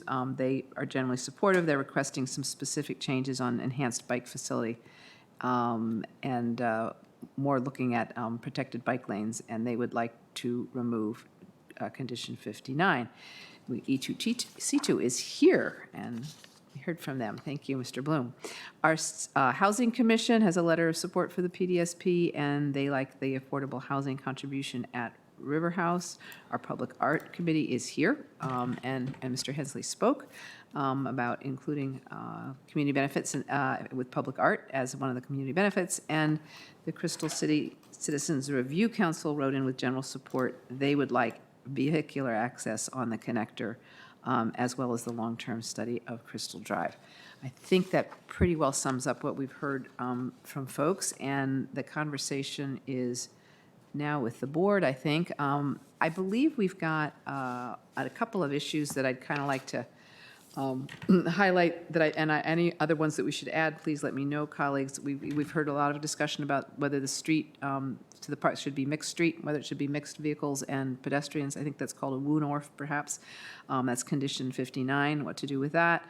There's the question of the bike lane, whether to do a study or make some other changes, and then the environmental issues that were raised here today and earlier in letters. Is there anything else that we want to include? Yes. Clarifying question or two about housing and the community benefit there, of Yeah, affordability. housing community benefit. Yep, that's fine. I'll add that to the list. Anything else? Okay, all right. So with that, Ms. Crystal, why don't we start? Do you want to start right away with your questions on the housing community benefit, and we'll look at that one? Yeah. They're mostly for our staff, so I can encourage them to tee up on the Microsoft Teams. So we've seen in both the staff report and then the applicant referenced it, the square footage of committed affordable housing. I think it's 41.5K square feet here with this associated with this project and 83,000 for the whole PDSP. Could staff both describe, or if the applicant would like to chime in as well, both describe a little more just broad estimates about the number of homes that might translate into, as well as if you could tell us a little more about this, I think, unusual recommendation to realize that in an existing property. So this is Aaron Schreiber with the Planning Division. Can you hear me? I can. Yes, we can, and thank you for introducing yourself. All right. Well, thank you. So I can speak to the housing component from the staff perspective. The 83,000 square feet of density that is shown in the PDSP is a guiding feature from the the Crystal City sector plan. So it is 20% of the additional residential density. What we have done then is we have broken that down into two components. that are associated with the two residential projects. The first being 1900 Crystal Drive, and then another one that will come before the board later in the year is the 223 23rd Street project. So one of the goals of the Crystal City Sector Plan is to not only increase the supply of affordable housing, but also to do so within the neighborhood if it is not possible or achievable on those new projects. And so looking at adjacent buildings or existing buildings was always seen as a strategy to more quickly realize the affordable housing goals of the sector plan. And so in this case, we are looking at achieving 41,000 square feet of additional units, of committed units within the James building at River House that would come online within 3 years from the date of approval of the site plan. And so those 41,000 square feet of units would consist of a minimum of 50% 50 bedroom units and a minimum of 35 units. And the reason why we stated those minimums is because this is giving the applicant a little bit more flexibility to provide a greater number of 2-bedroom units so that the number of units will be something larger than 35, but we were trying to emphasize those, but we also recognize that those are more challenging to convert. So that is the strategy moving forward, and I think I'll let the applicant speak to how they would go about converting those within this 3-year time window. Thank you. I don't know if that involves a technological switch over to the applicant. I think it might. We'll see. Are the applicants on the same line? Yes. Okay, so I think that's for Mr. Schulman or Mr. Kelly, or who would like to speak to that? This is your. Hi, this is Andy Van Horn. Can you hear me? Hey, Yes. Andy. Yep. Yeah, so the question was around the mix of 2 bedrooms and 1 bedrooms. So I was interested in the number of units, which is how we, Mr. Schreiber indicated that the minimum of 35. But I think Mr. Schreiber had teed you up to just talk a little more about this maybe first of its kind arrangement of designating existing units in an existing building as committed affordable units. So if there's any more you wanted to say to shed some insight into what that process will look like, I think that would be terrific. Yeah, I think we are all excited to do this as. Yeah, I'm getting feedback. Okay, there we go. We just shut down our microphone. Sorry. I'm very excited about this because, we have this unique resource where we own, a large amount of buildings and property in 22202. And as we were approaching the idea of how we developed a benefits package and finding the opportunity to provide more affordable housing in 22202 of a type that is both faster and a mix of units. So the idea that we could be delivering units, upon site plan approval instead of upon building delivery was something that we, as an overall company, were enthusiastic about. And then obviously, the mix we work with staff on, and obviously the 35 units you referenced gives us the ability to provide more 2 bedrooms instead of the 50-50 mix we've stated in the conditions. And so we think that gives us great flexibility depending on as units become available. How we can then make those turn into CAFs and how we can.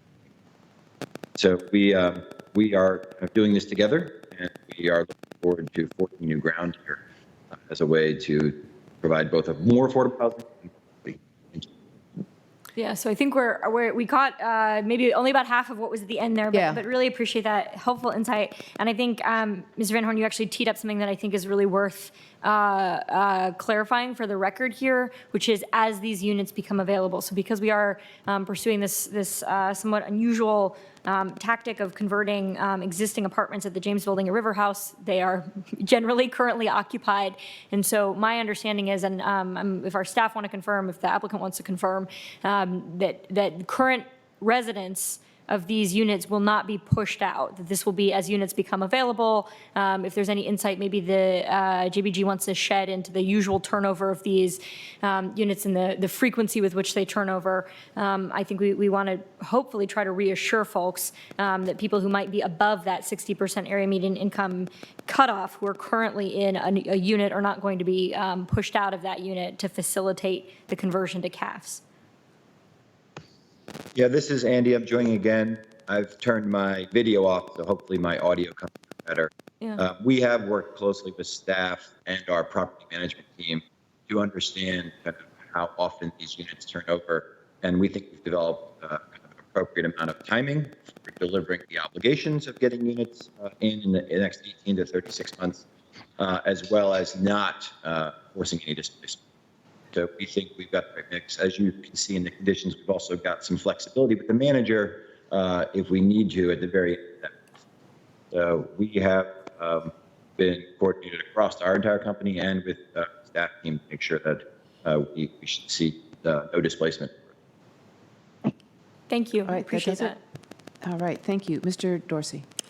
This is a housing-related question, excuse me, for staff, and I'm referring to the language in PDSB condition on affordable housing, and specifically the subsection on affordable rents, and more narrowly, the subsection on rent increases.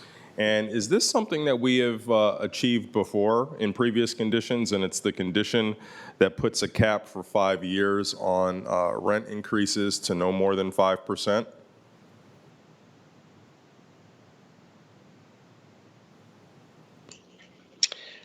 Hi, so this is Aaron Schreiber with the Planning Division again. And this is something that, again, we were looking at it for the new condition, or excuse me, for the condition regarding how we would control those rents in those buildings. And so it was something that I know that we work through with our housing division and our county attorney's office, but mainly from a compliance standpoint to ensure that we are able to have those levels of control that would work for all parties. So I can't speak specifically to how we've done on other similar type of conversion deals like this. I know a similar project happened on Columbia Pike a number of years ago. But I can't say if we use the exact same type of cap percentage that was used here. Thank you, Mr. Schreiber. It's a good news thing. I just want to make sure it's appropriately highlighted as a particular benefit of this project. This is what you have is a case of developer agreed to rent control, which is, you know. A good thing. You know, this is great. Yep. Anything else? Not on housing. Thank you for highlighting that. Anything more on housing, colleagues? All right, why don't we go, I'll just move up my list backwards. That would bring us to environmental issues, as brought up by E2C2 and others. Excuse me, yep. Mr. DeFranti? Yeah, so I have 2 questions for staff, and one of them I'll just sort of telegraph so that you can be ready for it. It concerns Mr. Chair Bloom's question on the process and involvement of, as community benefits are considered, just the involvement of staff on sustainability. And so I just tried to tee that up. I think it's maybe for Ms. Bird, could be for Mr. Schreiber, but want to make sure that our AIR staff or the appropriate experts are fully involved from the beginning of the process on sustainability. But I cheated up, give you a chance to figure out who and how to answer that. The other question I have is on the green building update, and I want to be careful that to make clear that Richmond has just changed so much, but with respect to our green building internal process plan, I think there's a sort of a preliminary timeline, and wondered, I don't know who the right person is to speak to this. Who's on our teams. I think it could be Ms. Flanagan Watson. I'm not sure if she's here. Could be Mr. Schreiber, but didn't know if we had an update as to the planned timing for stepping up our green building standards. Would you like Ms. Bird to start? Yeah, that'd be great if you have thoughts on that. Thanks, Mr. Dorsey. I'm not certain that we are looking at a change in the timeline yet. I know we are looking to get the policy updated before the end of the calendar year, and that work is underway and under review with the staff. We can get back to you and let you know if we are changing or moving faster than we anticipated. But again, right now on track for coming forward before the end of this year. Great, thanks.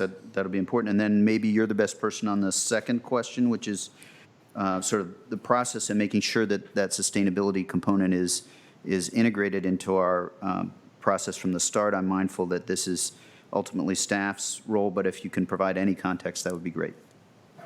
So typically, the way our review processes work, we engage through an interdepartmental team effort to review all the various components and elements of a project, sustainability being one of them. We work very closely with the AIR staff throughout that process to make sure that not only are they reviewing the project and providing input and guidance and advice and working with the applicant, but also with staff throughout. So they are included from the very beginning as one of the key components that should be considered as part of the project all the way through the end of the project. In fact, in helping to write the conditions that are ultimately brought forward before the board. Great, thank you, that's helpful. I'll pause there and see if colleagues have And I just questions. want to make sure that that's sort of fully articulated what Ms. Byrd just said. So the PDSP, despite the fact that it identifies specifically LEED Silver, in fact, when we get to the entitlement for each successive project, whatever standards we have at that time will be the standards that we negotiate as part of those agreements. That is correct. Each site plan project will be reviewed, and the PDSP just provides that overall framework, and then as we go forward with each project, we negotiate those separately. So it's just important for our community to recognize that PDSPs don't sort of bake in a standard, a low standard that future site plans will be able to take advantage Right. of. Ms. Crystal. I think that's an important point, but I also am a little concerned. I think there arguably like this is not the right time to surface what could have been achieved or gone differently. I think the ultimate policy tool is in fact the updated green building standards, and I hope that those are coming forward with all alacrity. But the problem that I don't want us to not at least bring up now is that the PDSP possibly miss the opportunity to achieve something greater, right? We've talked about the value of PDSP here, is that it's a way to realize more transformative community benefits, right? Much larger green space contributions that we might not have otherwise seen. A new approach to thinking about designation of committed affordable housing in the Crystal City area. And so I guess what my concern is, and I'd love to hear a little staff reaction to this, is why the PDSP community benefits conversation was not an opportunity to envision something more than what could be achieved with just a single site. So, for example, a significant investment in on or off-site renewable. Given the amount of density associated with this, and particularly across the PDSP, it seems like it would have been a chance to push the envelope. And I guess I'm interested in understanding why we didn't. Is it just the lack of the green building standards? Is it not a relative deprioritization to this relative to other community benefits? Any insights, maybe Ms. Byrd, that you could shed, or Mr. Schreiber, or any of other members of our planning staff? So this is Aaron Schreiber, and I can address this. And I think, and you're absolutely right, Ms. Crystal, in that what we did was we take our guidance from a sustainable design perspective, beginning with our adopted plans and policies, and the green building incentive policy is kind of the framework. And so in composing the total benefits package, we were trying to, again, achieve a balanced approach that was hitting all of our plan targets. So we focused on open space, we focused on affordable housing, we focused on transportation, as well as sustainable design. And so per the green building policy, we did speak with the applicant, encourage them to do something greater. Specifically, we are looking at some larger sustainable design metrics that they could hit. At this stage, though, they felt most comfortable with the standard that's set forth as a minimum in the PDSP, while still allowing us to achieve some of these other large targets, such as in the affordable housing and the open space arena. Should they have committed to a higher LEED standard, that would have rebalanced the benefits package, which may have had an impact on some of the achievements of the open space or affordable housing goals. And so that's why it's structured the way it is. Okay, I appreciate that. I think my takeaway from what you're sharing is the incredible importance of advancing that green building standards, because without it, we're on terms of requesting and balancing against community benefits rather than being able to say this is the bar for our community. So I regret that that was not in place for this conversation, but it will be, as to come back to where we started, as Mr. Dorsey said, for future site plans within this PDSP. Thank you. Mm-hmm. Mr. DeFranti? Got it. So really appreciate your question, Mr. Dorsey, and also kind of pushing for your sort of precision, that Ms. Crystal, on this. I do have a couple of questions in light of Mr. Bloom's comments for the applicant. Really appreciate the focus on 15% above ASHRAE. It's been a couple of years since I've had to say ASHRAE as an acronym, and I have not remembered what it is, but it is. I know that the people who focused on it that I have worked with, it really is a critical energy standard in those conversations. So the request for the applicant was specific to trying to get to 15%, and I wanted to see, I'm also mindful, to be transparent, I had a conversation this week with the applicant and wanted to hear if you could describe a little bit about your commitment, your thoughts and your commitment on this project and longer term towards sustainability. Thank you. So, Mr. Van Horn or whomever? Yeah, no, I appreciate the question, Matt. You know, where we are in the project, you know, for the other two projects, not 1900, the PDSP, we are very early. Right? We've submitted site plan applications, but we have not signed. So those are pending and in the future. For 1900, you know, we are still at a very early stage of even design and procurement. And so we have tried to be conservative in the PDSP. As you are maybe aware, you know, we are a long-term holder of property, and energy efficiency alignment is shared between us and the county. And we do expect to, you know, achieve meaningful results, not only with this property, but future properties, including our large existing portfolio. So we do have shared goals in that regard. And I know that while this property is currently, you know, showing a 9% of a baseline, you know, we are comfortable today in order to show progress and to kind of find a path to showing a commitment better than this. We'd agree to a 12%. Kind of split the difference today as we go forward with the project. We, of course, continue to help better than that. And we also continue to help have larger conversations across our and our new development projects as the year unfolds. So, Mr. Van Horn, you're kind of going in and out a little bit. What I think I heard you say is that you've committed to 12% and you're hoping to get to 15. Is that correct?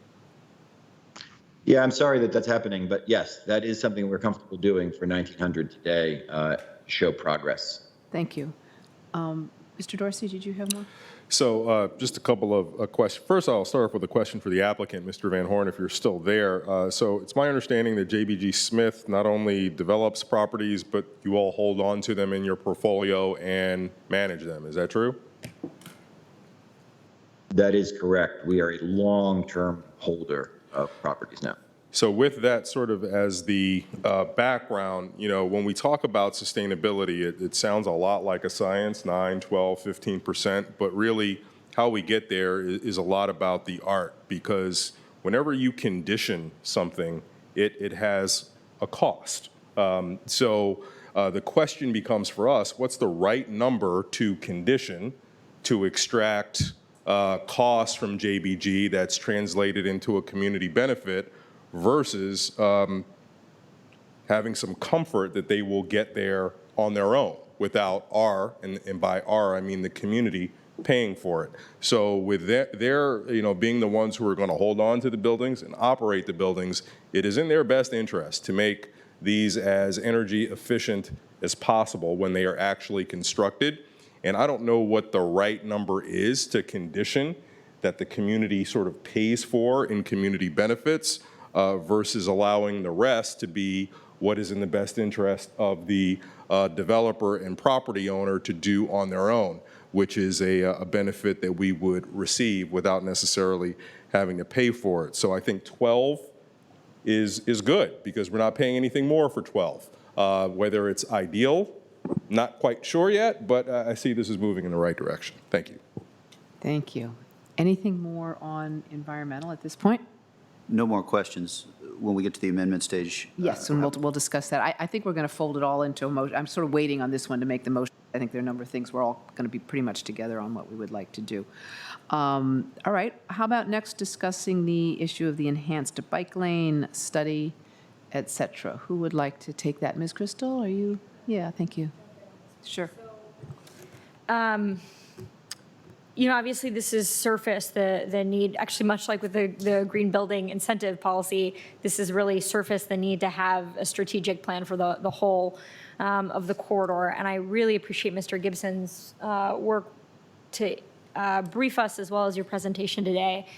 I think one thing I just want to put an even finer point on, although Mr. Gibson touched on it in your presentation, I'll say when this was first presented to me, I sort of struggled to see the downside of having a short stretch of protected bike lane. I don't think any cyclist has ever thought, well, what a bummer that I'm briefly more protected from traffic for the duration of a block. But Mr. Gibson, if you could explain a little more, you know, my understanding from hearing you talk is it's really about the impacts to the other modes. So you might have a cyclist with a short stretch of bike lane, but you would have vehicular lane, for example, disappear for the length of that block. Can you confirm that and maybe also just share any other examples about the impacts to the other modes of having a protected bike facility in place for just the duration of a block or two? Thank you. So one of the challenges on a site-by-site basis is that within our right-of-way, there are some things that are easy to remove and there are some things that are not, as you've alluded to. One of the easy things, at least on a short-term basis, might be to remove parking, or parking is particularly one. But in a corridor basis, you may not want to remove the parking along the entire corridor. And so another example of that might be along Crystal Drive, we have a northbound bus facility as Crystal Drive is part of our principal transit network. And so we couldn't take space from the bus facilities. So we're looking at this holistically to deliver large stretches of protected bike lane in big chunks and bring some of those trade-offs forward to the community for discussion. Okay, I appreciate that. I'd like to move towards really capturing this as guidance, so it's clear to the board that the board's expectations are clear to the community as well as to the applicant, but we can do that at the time of having a motion on the table. I guess the other question I wanted to surface while we've got the applicant with us, you know, Mr. Gibson, you talked about trade-offs, and I think this is also at the policy level, there's a planning trade-off, right, between being comprehensive and also being opportunistic. And I see staff's recommendation here is it's more important to be strategic than opportunistic for the reasons you indicated.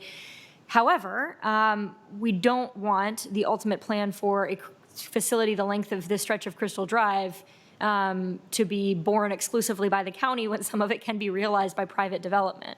And so I'm hoping the applicant could speak to the time horizon or the window in which, if we're talking, for example, you know, pending people being reassigned to other issues to address the global pandemic, if we're talking about being able to bring a plan to the community by the end of this year, some consideration about trade-offs before the board, potentially adopt or bless a plan for the whole facility. What is the time window in which JBG would need to know what the plan is for your segment to be able to implement it during your construction? When is essentially too late? So yes, we expect, sorry, can you hear me? I can. Thank you. Great. This is Jay Kelly. We expect the construction window to be about 36 months for the project. And we'd like to get sort of a clear direction on this at least about 6 months out from completing. So I think we have about 24 to 30 months before we need a definite answer on what was taking place in front of the curb on Crystal Drive. And is that 24 to 30 months from site plan approval and entitlement, or is that 24 to 30 months from the start of construction? Yeah, that would be from really site plan approval, because we're anticipating starting construction relatively quickly after this. Okay. All right, can I maybe push on that a little bit? 24 to 30 months, difference of a half a year. So I want to make sure that we have a sense. I mean, the clock is going to start ticking at the time of approval. I want to make sure we're not losing track of this opportunity and appropriately nudging staff who I know have a lot on their plates to get this done. Can you be any more specific? I mean, if we're being realistic, do we need to operate on that more conservative assumption of 24 months, or could we plan based on the 30? I think to be safe, you really want to plan on the 24-month window in order to make sure that we got direction, we're able to put it into the plans, procure materials, and install them in time for opening. So really, I would plan on the 24 months. Okay, so we're looking at March 2022. So we hope that the community process will be fulsome, but still proceed effectively enough for us to be able to make recommendations at that time, or be able to communicate those expectations so that ultimately this project will deliver a piece of bike infrastructure that is not one-off, but it is part of a more coherent plan for the whole stretch, is my position anyway. So I'll yield the floor at this time. Thank you. That's fine. Thank you. Anything more on this particular issue? All right, that will take us to the mixed street issue, and I'm going to give both the applicant and our staff a heads up that I'll be interested in comments about the public art question and whether all three projects were missing an opportunity to do something particularly significant with public art. But first, we will go on to the mixed street. I think it's called a Woonorf. Nobody used that word, but I kind of like it. It's sort of cool. And I know we've had a lot of discussion on that. Who would like to start with questions or comments on that? Mr. DeFranti. I've seen in New York the Hudson Yards. I don't actually have a lot of comments. We were fully briefed on this on both sides of it.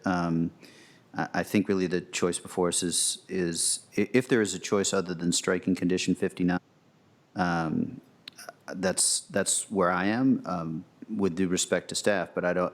If there is another effort, I'd be interested in what other language. My sense is that there is no other language on that. Thank you. I think striking the condition is probably the easiest way to do it. Other thoughts, comments?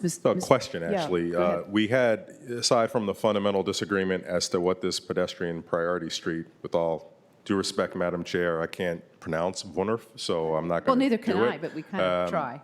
But aside from the fundamental disagreement, there seemed to be some disagreement in the actual presentations today about the ability for this street, so described as 19th Lane, to allow fire access. So can we get some clarity as to what that is? And I'd invite staff, I think it was Mr. Watson who broached the subject, to maybe talk about it again so that the board can have some clarity. Yeah, thank you, because it was a little confusing. Either you have fire access or you don't. Mr. Watson. Sure. Thank you very much for the question. Can you guys hear me okay? Yes, we can. Okay. Yeah, so fire access is provided as part of the public access easement, so it's there. I think the issue that staff was raising is that if there are vehicles allowed here and there's fire access allowed here, then that stretch of vehicular cart path, if you will, could not be closed down for special events because fire access needs to be maintained 24/7. Either way, there's no issues with the lobbies being there, whether or not it had vehicles or no vehicles. Okay, I know I'm not entirely following, so it's not you, it's me. So if you could just say it again, maybe with feeling. So what I like, feeling a little explanation, why you can't have, like we often do, a sort of a chain or something that's there temporary to keep, and then you just remove it if the fire truck needs to come in. That's sort of what I'm struggling with on that one. Yeah, and if I could just Ms. clarify, Crystal. I guess why, if the area is temporarily closed down, would the emergency vehicles not just access the site in the way that is currently planned with the staff condition that says this plaza is never open to traffic? Exactly. Mr. Watson. Yeah, sure. Again, I'm going to give you the best information I have from the fire marshal. I might let Robert Gibson chime in as well. But our understanding from speaking with the fire marshal is that if vehicular access is provided here, then that pathway needs to be open at all times for emergency vehicle and fire access. If there is no vehicular access, then it's okay. Trucks will be accessing it from Crystal Drive, just the same way that they do for example, the Potomac Yard. I think it's Land Bay E or F has a pedestrian plaza essentially between the two towers where there's a lobby area. So again, our understanding from the fire marshal is that if vehicular access is provided here, then that cart width for the fire access needs to be open at all times for them to access it. So if it's ever open to vehicles, then you can't ever close it down to not Even have vehicles? Correct, even temporarily is our understanding. So what about the Clarendon days and all of those other opportunities that we have? Just so we're able to understand what the particular policy here is or law.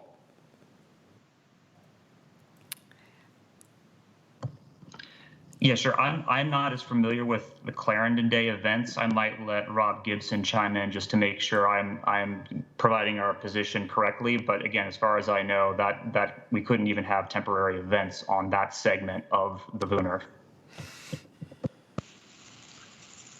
Robert Gibson here. Can you hear me? I know. Yes. I know. I'm trying to. So I think that there's a difference between, say, a Clarendon Day event where police and fire may have direct support and participation in the broad closure. So they're slightly different types of events than maybe a farmer's market or something like that. We just received this information from the fire marshal as a clarification, and if the board wanted to strike the condition, staff would continue to work with the applicant and the fire marshal to get better clarity on this and resolve this issue prior to the buildings open. Thank you. I think that would be good. All right. Anything more on this? Are we ready to, anything more on this one? I think we can move on. I'm trying to, all right. We're fine. We're good. All right. That brings us to the public art. Who would like to start, either staff or the applicant, on the issue raised by the Public Art Commission, which is a good one, on, this is an opportunity perhaps to do something really significant on the site. I'd like to know what kind of the thinking is. I think maybe we would start with the applicant, actually. Any thoughts that you might have about public art that might result from this three-part PDSP? The applicant can go first if that works. This is Eric Schulman, if you can hear me. We can, thank you. Yeah, we've worked broadly with various folks on county staff and the community probably over the past year on some of these really broad art initiatives throughout the Crystal City area. We are, I think, in complete alignment that it would be great if we could do some, whether it's pooling some of the money together, instead of doing one-off pieces of art, create something really special. At the moment, we simply haven't finished our planning with the county staff. I forget the name of the exact art commissioner department, but it's something we're working on and something we're excited to roll into potentially future amendments to the PDSP. I'm not sure how it gets documented, but we are aligned on this goal. Great, thank you. Any comments from staff? Yeah, sure. This is Adam Watson again. I can take this question. So a standard site plan condition outside of a PDSP is to provide funding for public art. And so this project will be doing that. They're actually providing $75,000 per building, so a total of $150,000 to public art. And that money, again, can be pooled already via the existing condition mechanism. It's condition 17. So if they contribute into a fund, this can be done, again, is providing these fundings, this monies towards Crystal City more broadly, which is what the language says in the condition. So again, the pie here for the community benefits is sort of the maximum pie. And because we are already getting $150,000 through the final site plan, we didn't include it in the PDSP. Thank you. That's good by me. Any other thoughts or comments on this particular item? I think, Mr. Dorsey, we might be ready for a motion. Can you incorporate things here? Sure. Thank you. Thank you, Madam. Thanks to Mr. McIsaac for helping consolidate this very lengthy item.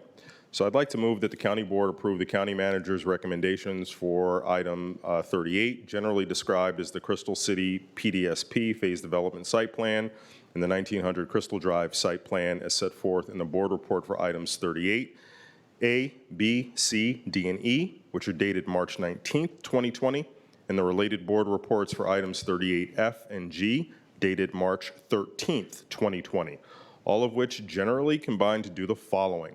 One, approve a phase development site plan, which is number 454, for 3 non-contiguous sites in Crystal City, with an amendment to condition number 22 of that PDSP, which governs sustainable design, which would read, and this is influenced by the work surfaced by Mr. DeFerranti, the developer agrees to design and construct final site plan projects subject to this phase development site plan with a minimum LEED certification of silver and this is the change, and achievement of at least 2 Arlington priority credits, period. Number 2, and the language is up on the screen for you to see. Number 2, to rezone the property at 1900, this is back to the motion, to rezone the property at 1900 Crystal Drive from CO to CO Crystal City. Number 3, to amend the Crystal City block plan for block JK. 4, to amend site plan number 56 to remove square footage from the site area and to permit modifications of the zoning ordinance to achieve the development plan for the site. Number 5, approve site plan number 421 for the construction of 5.92 FAR of density at 1900 Crystal Drive, including approximately 788,400 square feet of residential density and approximately 40,000 square feet of commercial density, with the following amendment to condition number 59. It would be to strike that from site plan number 421. Back to the main motion. Number 6, approve related ordinances of vacation and an ordinance of encroachment. And that concludes the motion. And before we go for a second, we don't need some language about a study on the bike. Are we all comfortable with it? It can come as future direction. That's future direction. That's absolutely fine. Do I have a second for the motion as presented by Mr. Dorsey? Thank you. Moved and seconded. Any more discussion on this particular item? Well, I do have Yes. actually a question. I think that there was Mr. also, DeFranti? and I may not be tracking, there was also a further amendment to E, is that correct? That would incorporate the 12%? Should be condition 18D for site plan number 421. Yeah, so it's actually, thank you very much, Mr. Dorsey, for consolidating all. It's actually up on the screen now, and it just incorporates the applicant's agreement to 12% on this building, and it reads, in relevant part, as part of the LEED certification, the developer agrees to achieve at least 2 Arlington priority credits, one of which shall include at least 12% energy savings from LEED EA credit, optimize energy performance, and then below it reads, and at least one of the following. So this is specifics just to 1900, and I'm wondering if the maker of the motion would see this. Thank you, Mr. DeFerranti. I'm glad to include that in the motion. Thank you. That is now. It still needs a second. Okay, and the second, we still need, all right. We're including that in the main motion. All right, anything else at this moment? All right, I think we'll go ahead and vote. We can have discussion afterwards. We've got one more item. You wanted to talk about the study? Go ahead. I'd like to just say a couple things No, about that's it. fine. No, Yeah. that's fine. And I suspect actually it might make sense to vote on the guidance with this piece as a second, as opposed to, I'm looking at our Robert's Rules expert here, Mr. Dorsey, or maybe our attorney has something to say. I think we probably want the guidance to accompany the site plan because I'd like it to be reflected in the guidance, or the Might as well. record of the site We plan. might as well, just to make it clean so that people will find it since they're associating these things directly. As So am I. since it's been made and seconded, we should discuss it, and then Ms. Crystal should offer it when you discuss it. right? Perfect. Right, so discussion. Would you like to speak to your motion? I will just say very briefly, since I exercised a lot of words in making the motion, this really does achieve a lot of good things. And for many who are wondering what all of these initials mean, a PDSP is not really some sort of magical tool that creates a lot of value, but it is a really useful planning tool. By consolidating density envelopes, it gives us a lot of certainty on the delivery of community benefits that you don't really get when you work site by site. And given the nature of development that we expect to see in Crystal City, this is a useful approach to ensuring that the Crystal City Sector Plan, which does envision a lot of community benefits being delivered, that we actually utilize our land use tools to actually get those benefits, as to going through a series of development activities and getting what has been described by many in the community as half a loaf.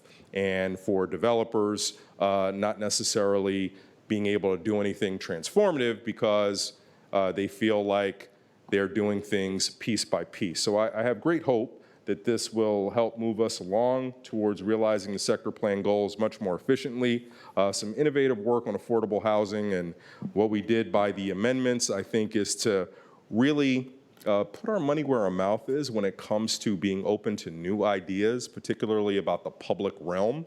And by looking at a way for this stretch, so described as 19th lane, to be shared by vehicles and people. I've seen it elsewhere. I've seen it work elsewhere. I think it can work here with great design, so I look forward to seeing that. If for some reason it ever creates a safety issue or hazard, we'll fix it. But we shouldn't prevent ourselves from being innovative right from the outset. So I'm thrilled to support the motion and very much love the conversation about energy sustainability that we had. Thank you. Thank you. Mr. DeFranti. So I'll just have three quick concluding points, and one is a thank you to Ms. McIntyre for both recognizing the opportunity we have with respect to energy efficiency and climate change, and also the responsibility that we have. Appreciated those thoughts. To Mr. Bloom, thank you for recognizing the context that we are sitting here in today. It is a tough moment, and also still staying focused on the longer-term climate change piece and being specific about what you were looking for us to see. And then just a concluding thought, I think I heard from the applicant, and I know I've heard it before, a focus on the long term, both with respect to sustainability and, given the last 10 days, economic strength in our community. And so appreciate the partnership there as well. Thank you. Thank you. Ms. Crystal? Sure. I'm pleased to support the motion as well. I think this process has surfaced some opportunities for innovation that are genuinely exciting. The delivery of existing units as committed affordable units, so that we're seeing those units realized at the same time that more housing is added, is really an exciting feature. And I think the approach of looking at this PDSP holistically and being able to realize community benefits that we might not otherwise see, particularly that really key open space project that is so core to the vision of the Crystal City Sector Plan. Those things are really commendable and exciting. And when we do things innovatively and holistically, it just breeds the desire to look more innovatively and holistically. So to that end, I actually want to offer some accompanying guidance. I know our clerk had it up on the screen for us. This is basically an attempt to capture and add to the record what we discussed, which is our expectation about the implementation of that plan. First the development of the plan, the implementation of that plan, and we are looking to see that strategic plan is implemented no later than December 31st, 2024. I think the record elsewhere is going to state that we hope very much the draft is complete by March of 2022, which is the time horizon that would allow the applicant to deliver its component of it on this site. All of that, of course, is subject to the rapid pace with which our world is changing. But I think providing these facilities for alternative forms of transportation is equally as important as fighting climate change through energy use on this site. So worth doing as well, if my colleagues, or I guess if it's acceptable to the maker of the motion. Yeah, I mean, we should probably just pursue unanimous consent to get this in, but I do have a question for you, though. Sure. So the two dates there, December 31st, 2020, which are towards the end, are those meant to be the same? Seems like we're going to have a plan and then a report at the same time?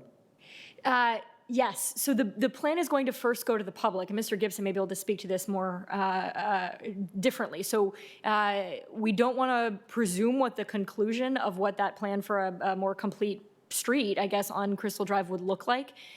We want to start getting community input to do that.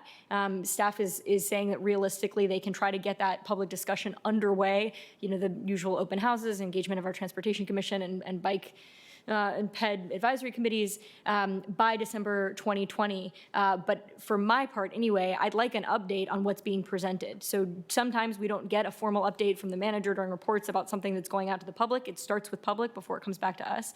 I'd like to make sure this is still proceeding given the strong interest and importance of it. So that's why you're seeing this guidance to direct staff to go out and also give us an update by the end of this year. Okay. So, but we don't expect necessarily progress on the same date by which they're obliged to begin. On the progress of right. So that's a fair point. I think that possibly that there's a word choice issue there on the plan for or the anticipated, but it's probably clear enough in the spirit. Yeah, we'll work it through. I just wanted to make sure I understood what was intended. Thanks for clarifying. Through, yeah. And right now, all plans are somewhat tentative. Thank you. So now, as I understand it, that's included in the we're all going to vote on it all at once. Thank you to my parliamentarians here. So that's all set. So I haven't made any comments. I'll be very quick. I want to associate myself with everything everybody said. It is really nice the way Crystal City has waited so long to get, to sort of advance, and they've been waiting and waiting, and now finally we're pulling things together, and we're getting more parkland, we're getting a library, and we've got some affordable units coming online. I think this is a great approach. I appreciate all of the work. My favorite part of it is, though, the new term, good messy. I could have used that all those years ago as I was raising children in my house. My house is still good messy. I love it. And with that, I think we are ready for a vote. All in favor, please say aye. Aye. Motion passes 4-0. Thank you to everyone. Thank you to staff. This actually worked pretty well, I think. Thank you, everybody. Too well. People might try to ask for it more often. Well, we may end up doing, we're going to be in this for a while. Madam Chair, could I enter one clarification? Yes, Since please. we are talking about a project in Crystal City, a neighborhood that will continue to be called Crystal City. Yes. I just wanted to clarify one thing, that in our consent agenda, we did not authorize the change of the name of the business improvement district. We authorized an advertisement of a public hearing. So folks are going to have an opportunity to come and comment on it. I'll have a lot more thoughts to share at that time, but just wanted to clarify that one. No, that's right, because I think in my remarks I did not make that clear at all. Thank you for correcting that. We've been talking about it for so long. All right, I think we are set.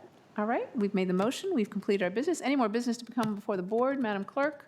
Yes, Madam Chair, you have an additional item, which is the memorandum of understanding That's right. by and between That's the right. County Board and Virginia Hospital Center for the joint creation of a COVID-19 mobile sample collection site. Right. Thank you very much. Mr. Manager. Yeah, very briefly, this memorializes the understanding we have reached that will allow Virginia Hospital Center to use county facilities, which they are currently using at the Quincy Street property.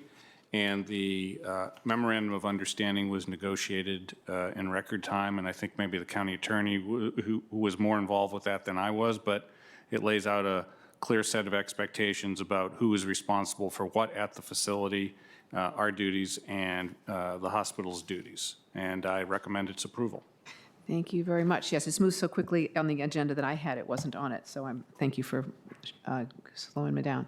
Any particular questions or comments on this? I think we just need to move forward. Mr. Dorsey? Just one question. Since we are approving something retroactively, so this really doesn't have much weight, our conversation. What assurances can we give people who may be abut the collection site that we are taking precautions to ensure, to the extent possible, that we are not creating greater contaminants in their living area? All right, so we've informed the neighborhood of what's going on, and my understanding, the hospital has very strict protocols when it comes to dealing with, I'll just say, human samples. And if there are any questions that the neighbors have, they can contact us directly, but all full safety protocols that would happen in any medical facility are in place. Beyond that, I don't have anything specific to provide you in response. And if you'd like me to provide you more details, I'd be happy to do that on Tuesday. No, I don't think you need to. I think you hit the key point. A hospital is running this collection site. So this is not sort of a field unit that we're creating staffed by people who are volunteers. Hopefully that won't be needed. But for this point in time, this is being conducted by a hospital according to hospital standards. So the surrounding public should have nothing to fear by this collection going on in their neighborhood. Thank you for highlighting that. Ms. Crystal? At risk of belaboring or adding too many voices to our, what I think has heretofore been a pretty cogent and singular response on all of these issues about COVID-19, I do just want to add the importance of emphasizing, which I know our public health and emergency management staff have done, that residents should be going to that site only if after they have contacted their primary care provider and have a doctor's script to do it. One of the best ways we can prevent the spread of the virus at this site is minimize the number of people who are queuing there, who are flooding the site and so forth. And so everyone really has a role to play in not showing up at that site until they have touched base with an emergency provider who recommends and prescribes receiving a test. Thank you very much. I'm very much reminded today that I suffer from seasonal allergies, which have definitely kicked in. All right, anything else? All right. And I apologize, as your chair, we still need to vote. Do we have a motion? Yeah, we do. We have a motion. Madam Chair, move approval of the memorandum of understanding between Arlington County and Virginia Hospital Center to memorialize the agreement as the manager has just summarized. Thank you. Second. Moved and seconded. All in favor, please say aye. Aye. Aye. Motion passes 4-0. Madam Clerk, is there anything else? No, there is not. That's it. Thank you all. And we are adjourned now or recessed until this Tuesday, 3 p.m. in the afternoon. We'll be back here. Thank you. Socially distanced.